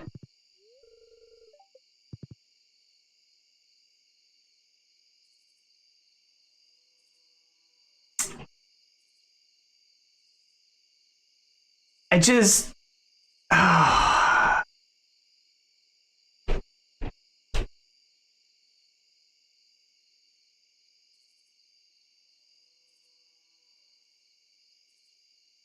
Phenomena.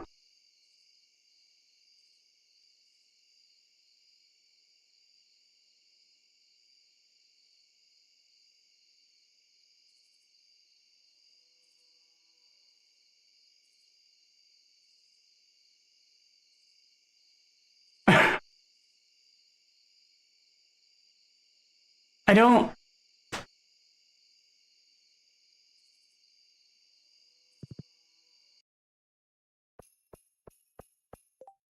don't mean to make fun, honestly. I probably shouldn't have retold that story. It was mean-spirited of me, but she was a really aggressive person towards me.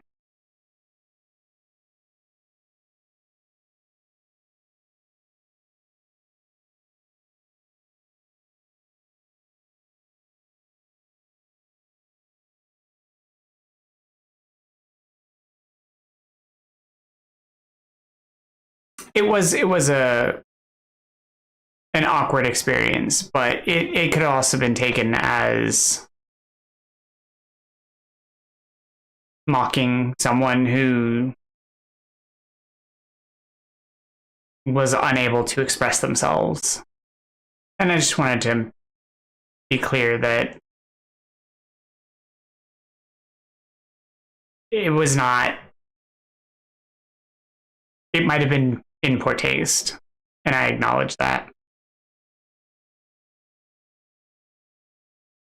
It was meant to be lighthearted and fun, but I also acknowledge that it was potentially in poor taste.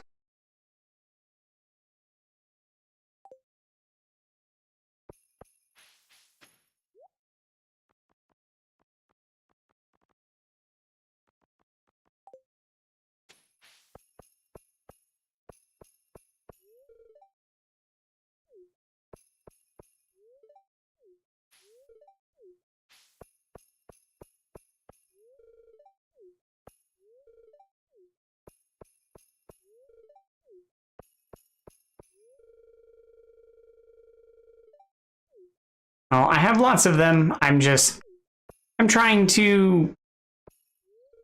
See, that's one of the things I struggle with, is trying to be engaging and entertaining, but also trying to be a wholesome and good person, where sometimes that's difficult to do all those things simultaneously without crossing lines.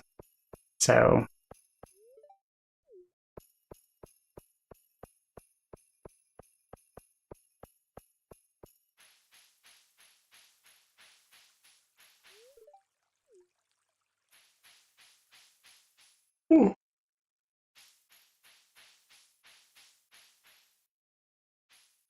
But I appreciate that.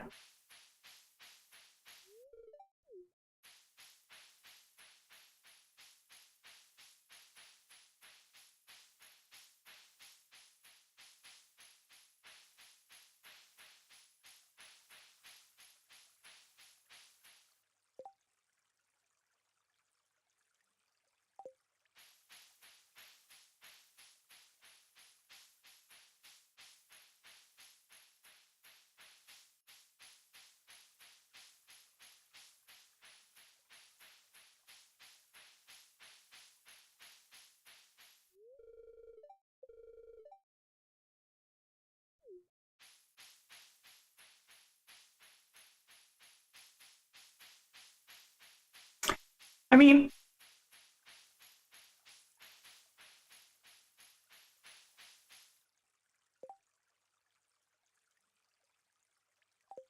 it was just confusing because, like, I didn't know what it was, and I didn't want her to feel bad. But also, I didn't know how to diffuse the situation.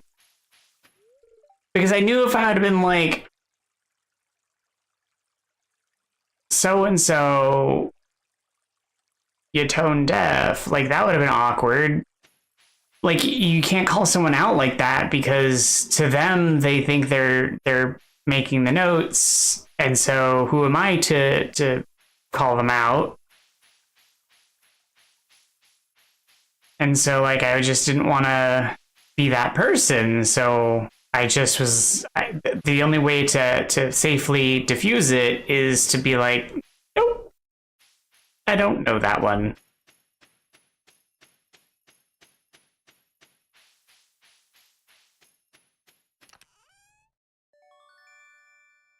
And I guess the reason why it's uncomfortable for me is because I do not like to lie. And that put me in a very uncomfortable moment where I felt like the only safe option was to lie. I mean, technically it's not lying because I clearly don't know that one. But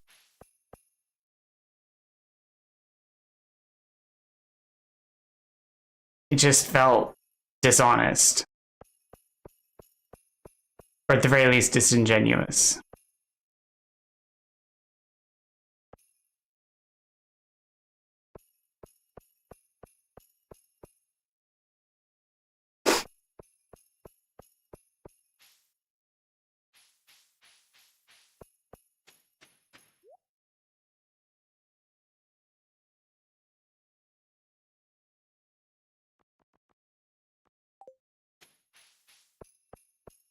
I just tried to do the best I can. And I tried to be good, honest, and real. I don't know. I just try to be the good in the world that I want to see.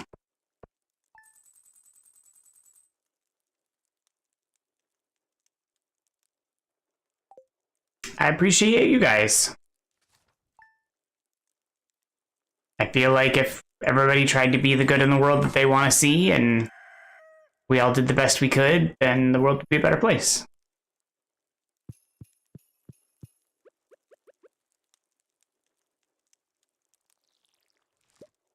Oh.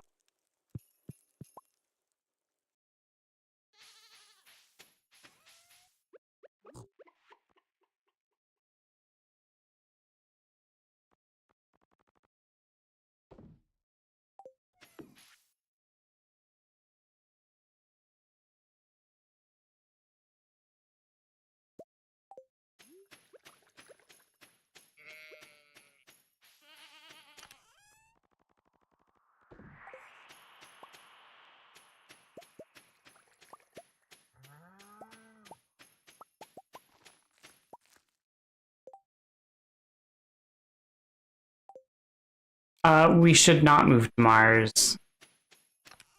That would be a very bad idea.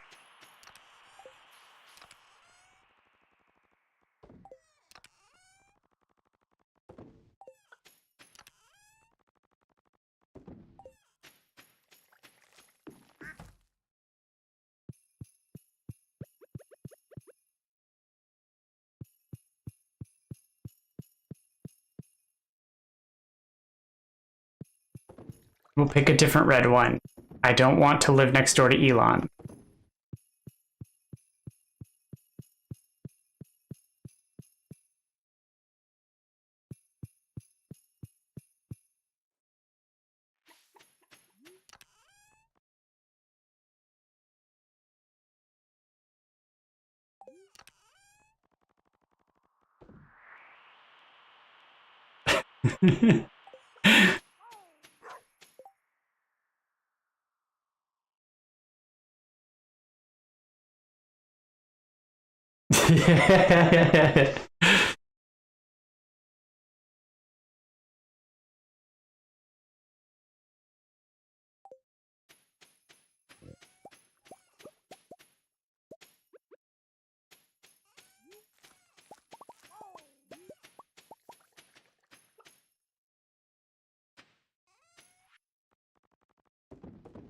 See, I'm more of a fan of, like, Our Friends Electric by Information Society.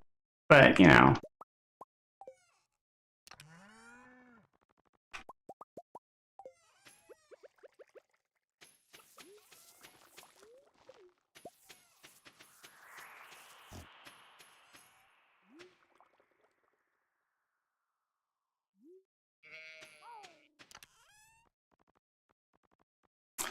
Not on an SMP.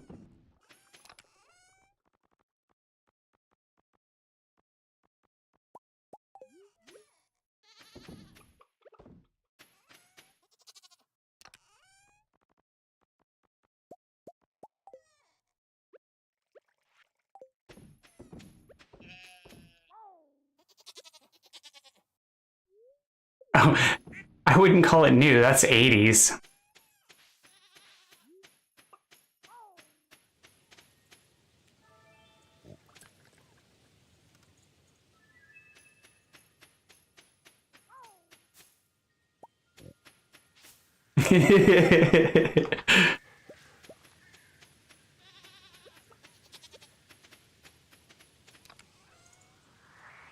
I just love the lines.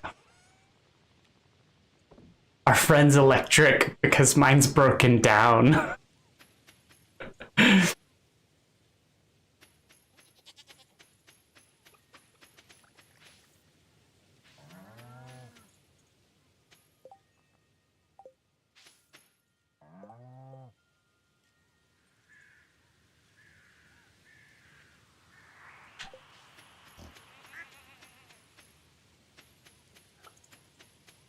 There are days that I miss ska. And then there are days that I don't.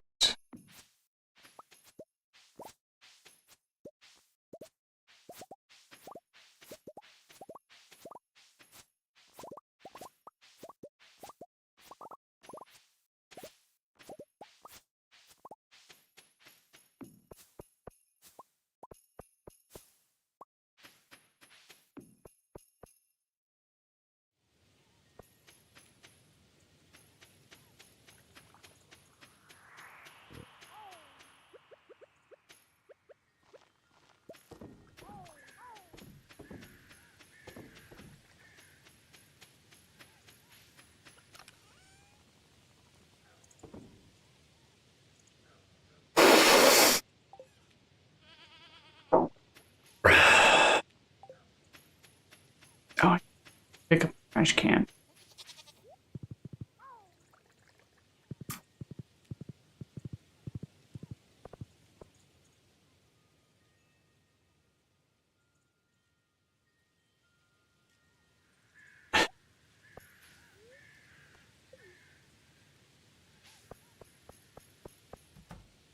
I had a friend in high school who was really into it.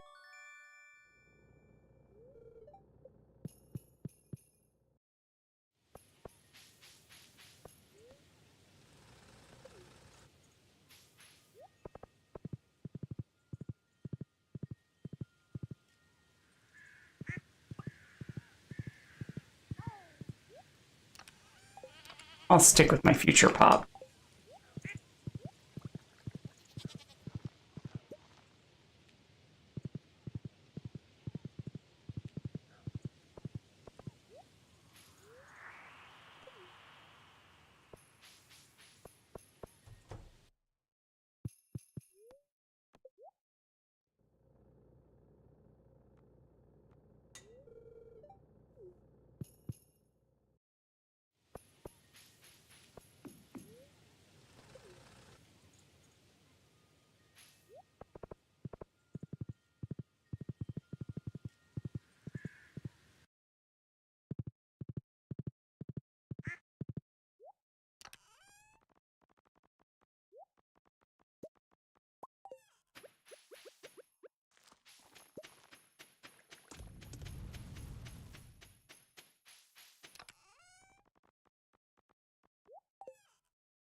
Oh, Tony Hawk Pro Skater. That's what we're acronyming.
Well, it's a good thing you did then, huh?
You just love house. It has nothing to do with the playlist.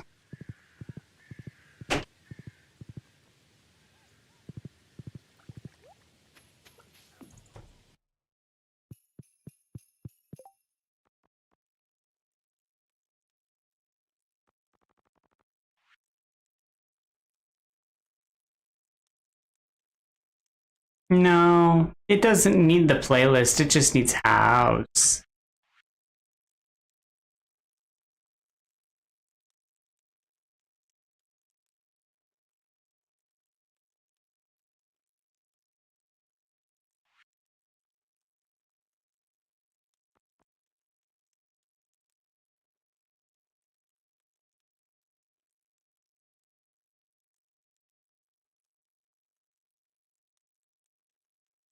Tuna, if it's a fish taco, can't it just be fish?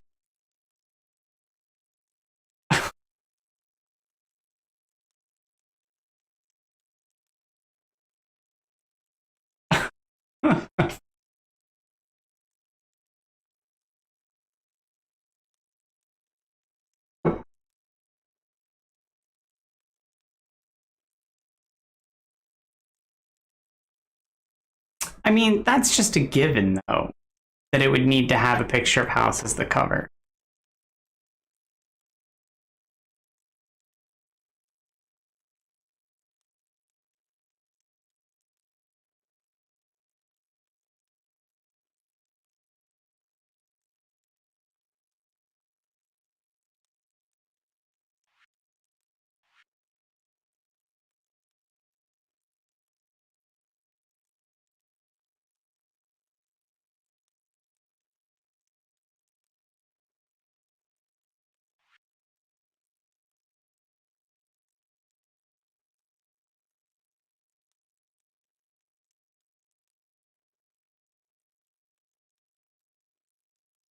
Okay.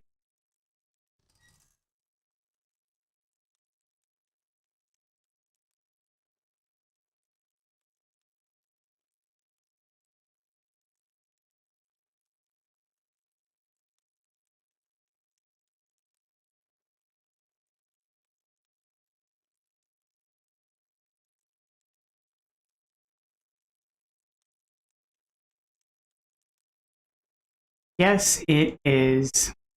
It is very annoying.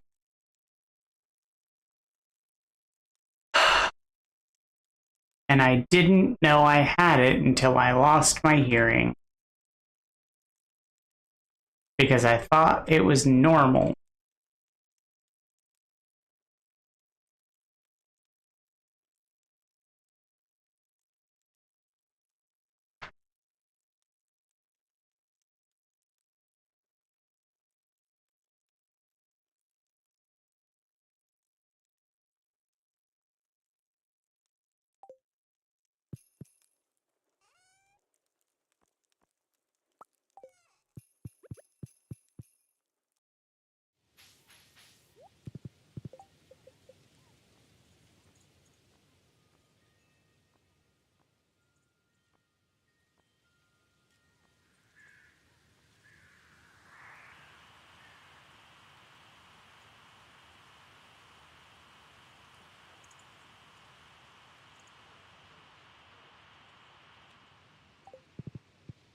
I mean, now it drives me insane all the time if I don't have my coil on.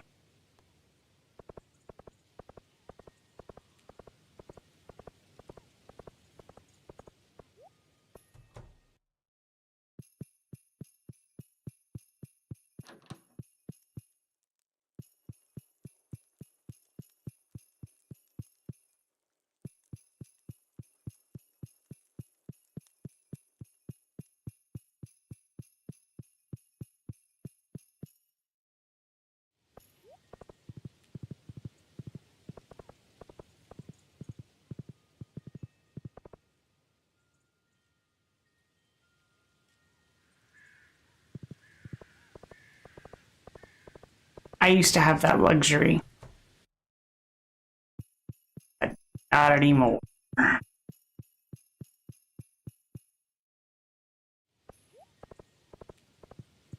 No, I used to think that that buzzing was like the sound of our body.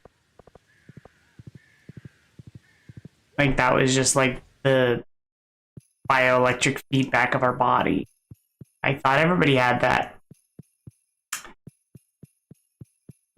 Until I started to lose my hearing from the tumor, and I was talking to someone.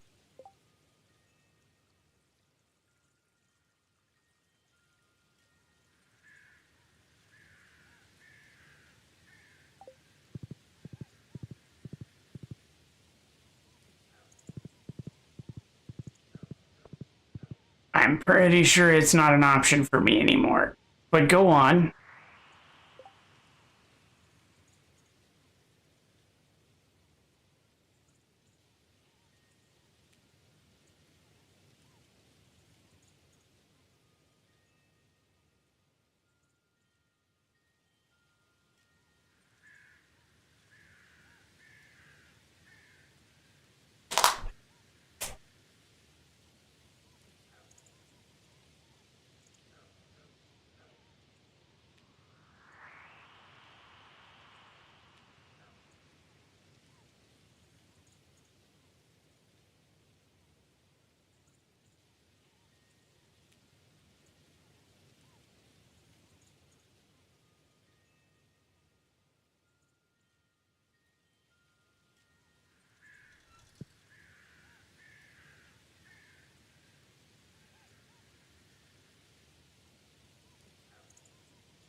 Yeah, that won't work for me.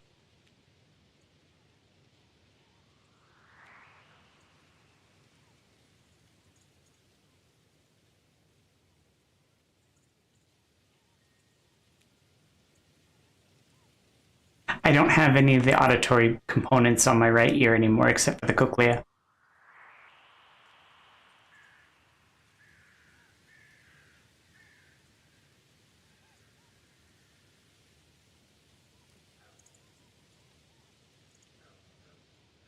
And my cochlea is stuffed.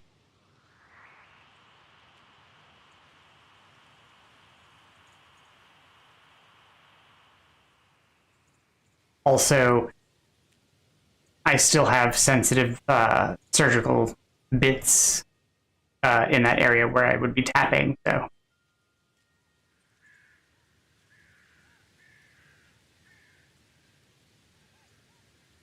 Where, like, my left side, I have tinnitus, it doesn't really bother me. Like, when I go to bed, I just wear my Aftershocks headset, and, like, it doesn't really matter. I just listen to TV shows.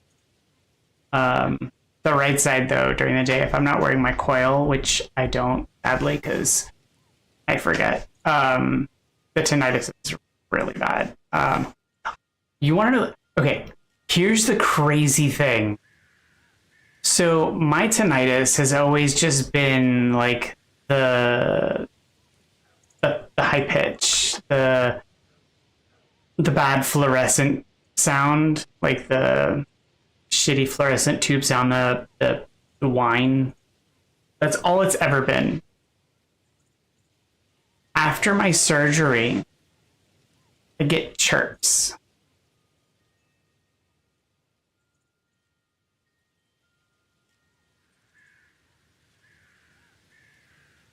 And they're not consistent chirps.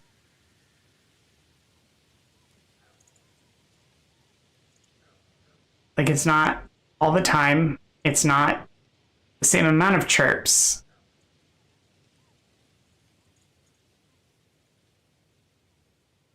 And apparently it's common for people who get cochlear implants.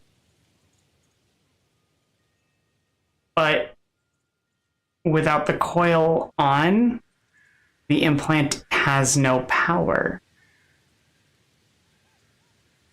So it can't be causing the chirping.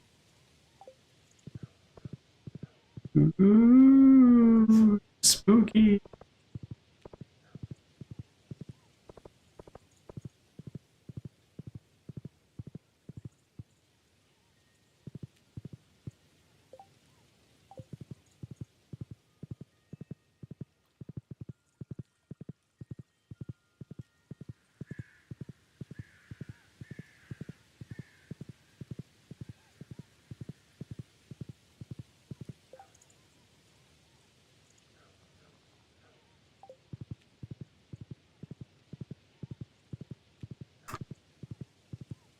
Yeah, chirps. Like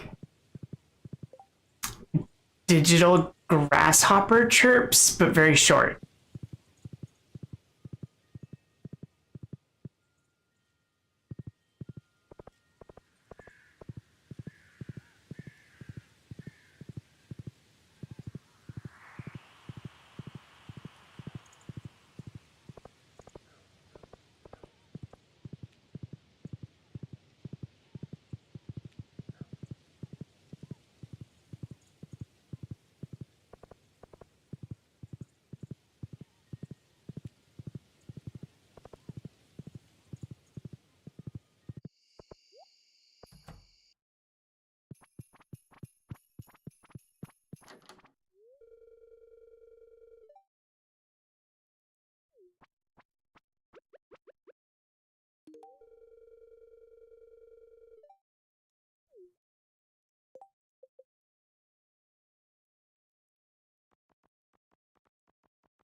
So I asked the audiologists and otolaryngologists about tinnitus and what happens if you lose your hearing or if your hearing is taken because of reasons when you have tinnitus.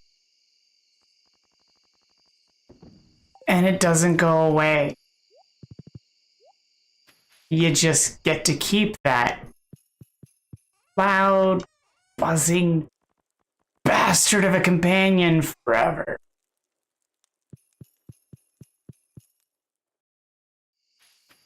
So even if you go deaf, after having tinnitus, you don't get silence.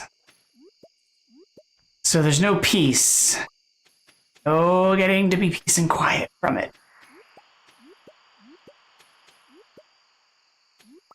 Well, I mean, well, we don't know that.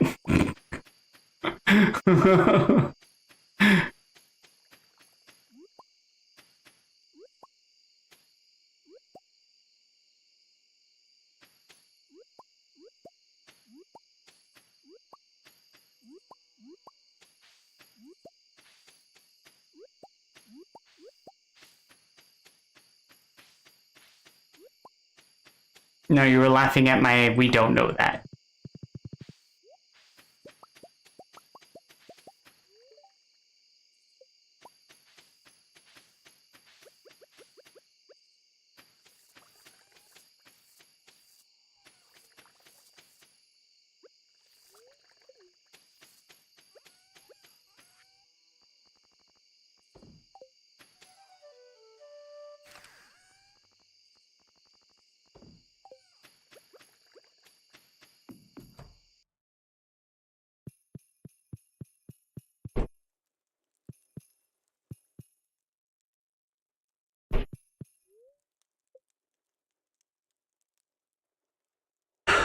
Oh, here's the best bit of trivia, okay?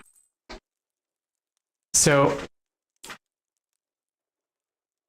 I am now half deaf. So I'm deaf in my right ear. I'm 100% deaf in my right ear, right?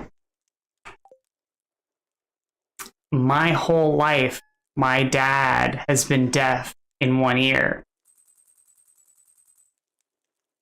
In his left ear.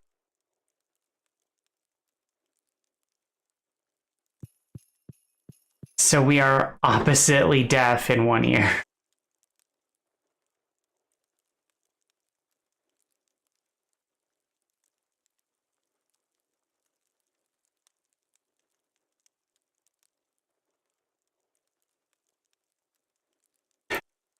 For different reasons, though. So my deafness is due to a brain tumor. His deafness was due to a car accident.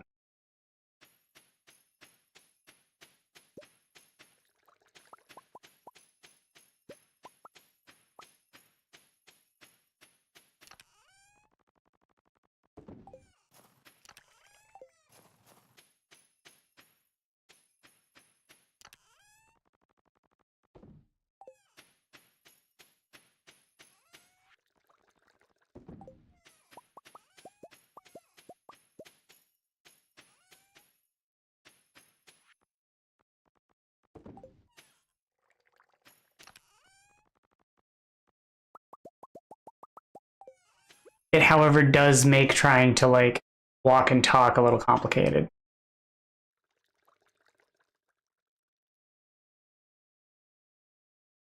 Oh, that sucks.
Uh, Gonna need context.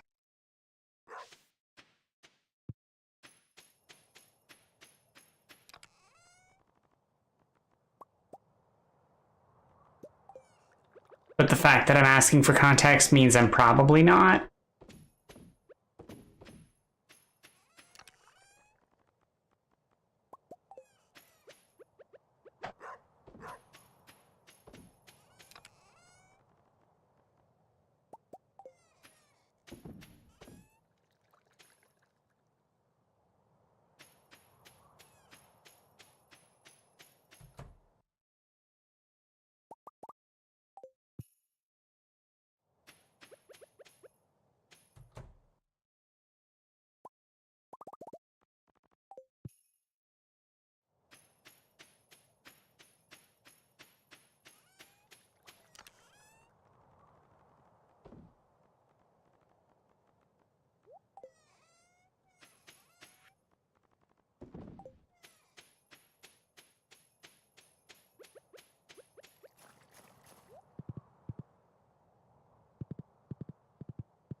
Oh, so it works like Jackbox.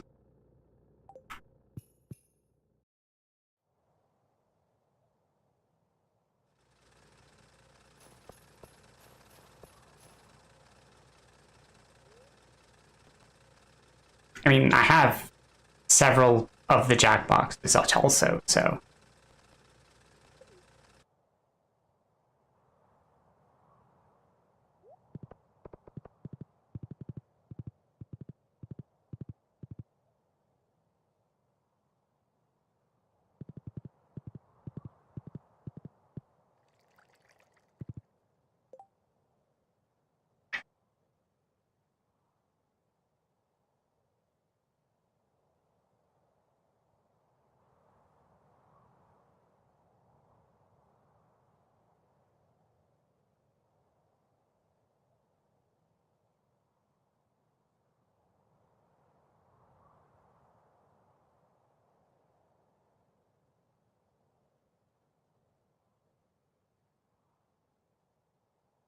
Oh, but I have to make them?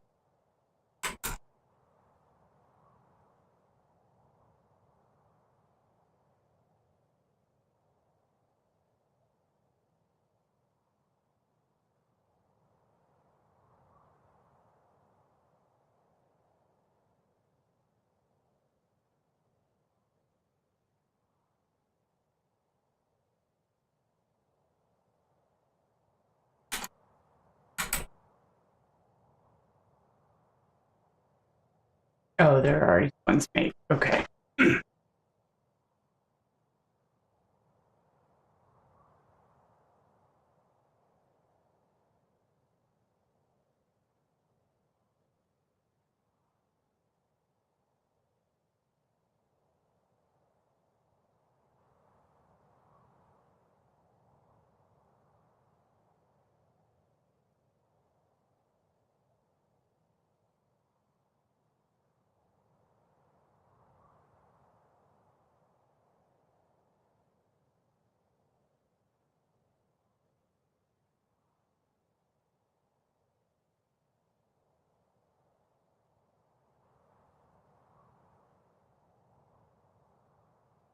Yeah, we'll be wrapping up here soon too.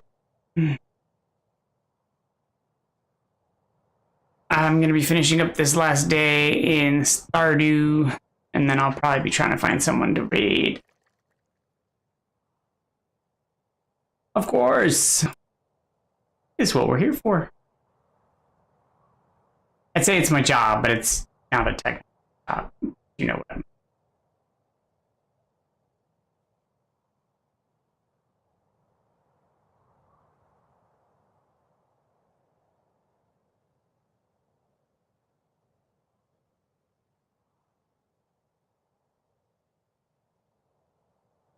Be swell, but not too swollen.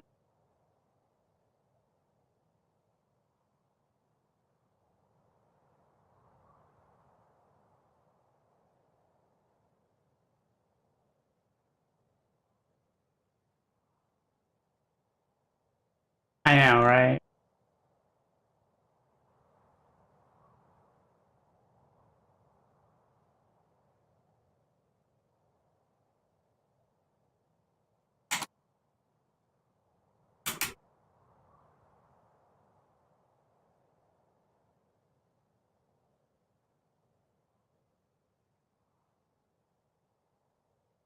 It's almost like time is linear. Why does time be linear?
Well, if you're in the future, tell me what my day will bring.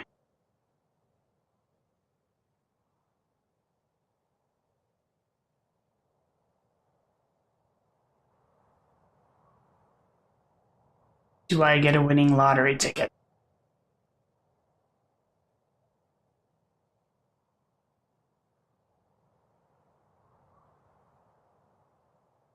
You don't need a crystal ball. You're already in the future.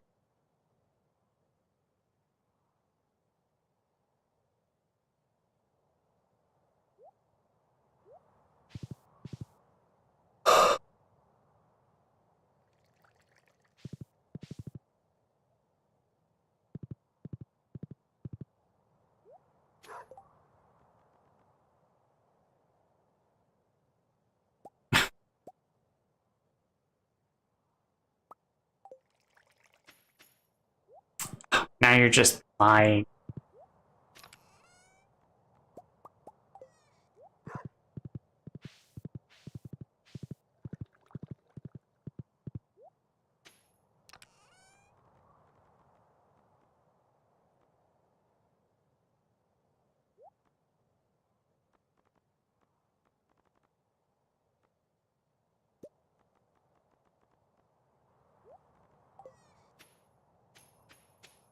Optimistic.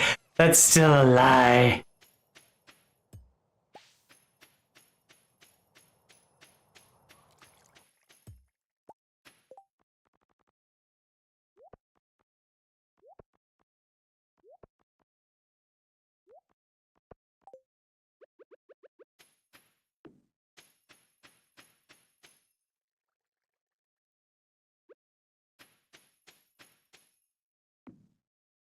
You don't get to claim any of it. I have to go buy the island first. And then I have to set up the housing. And then I'll fly you out.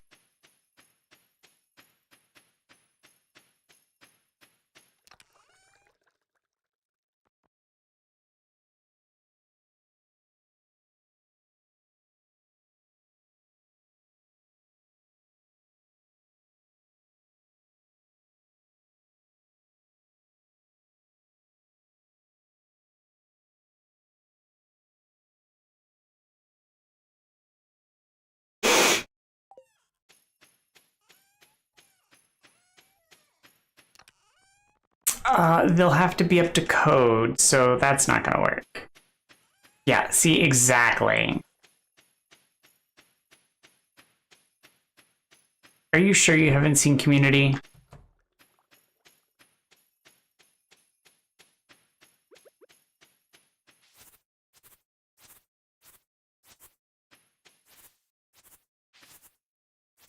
There was a whole episode based on that.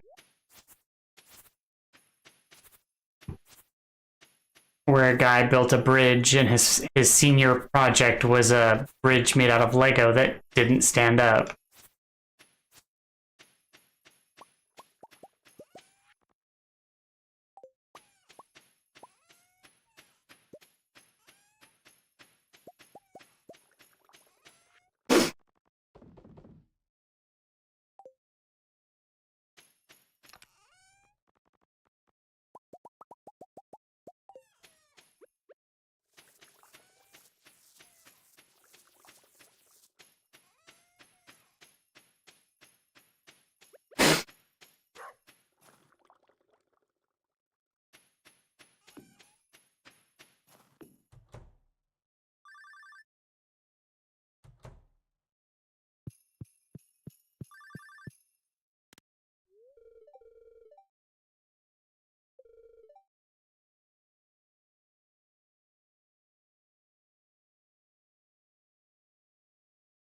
Hmm.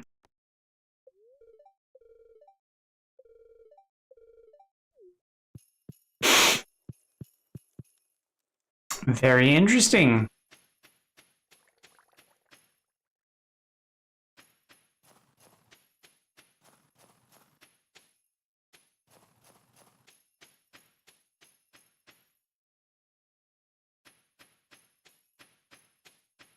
Kids are the worst.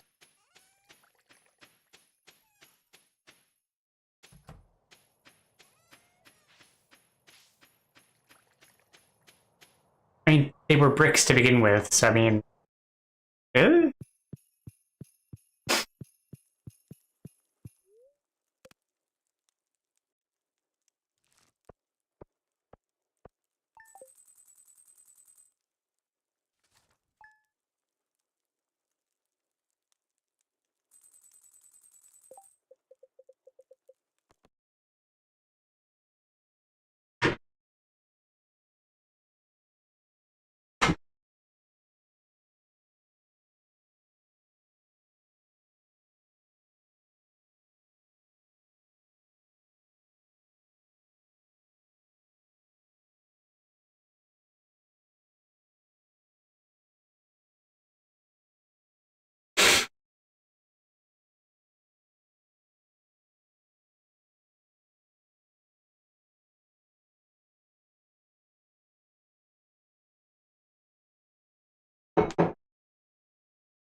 All right, guys. It's time. I'm going to go ahead and end tonight's session. Appreciate everyone for tuning in. We'll be back on Monday. You take care as well. Hope everyone has a good evening and a great weekend. You make sure to study and review that brief. And I'll be in touch over the weekend.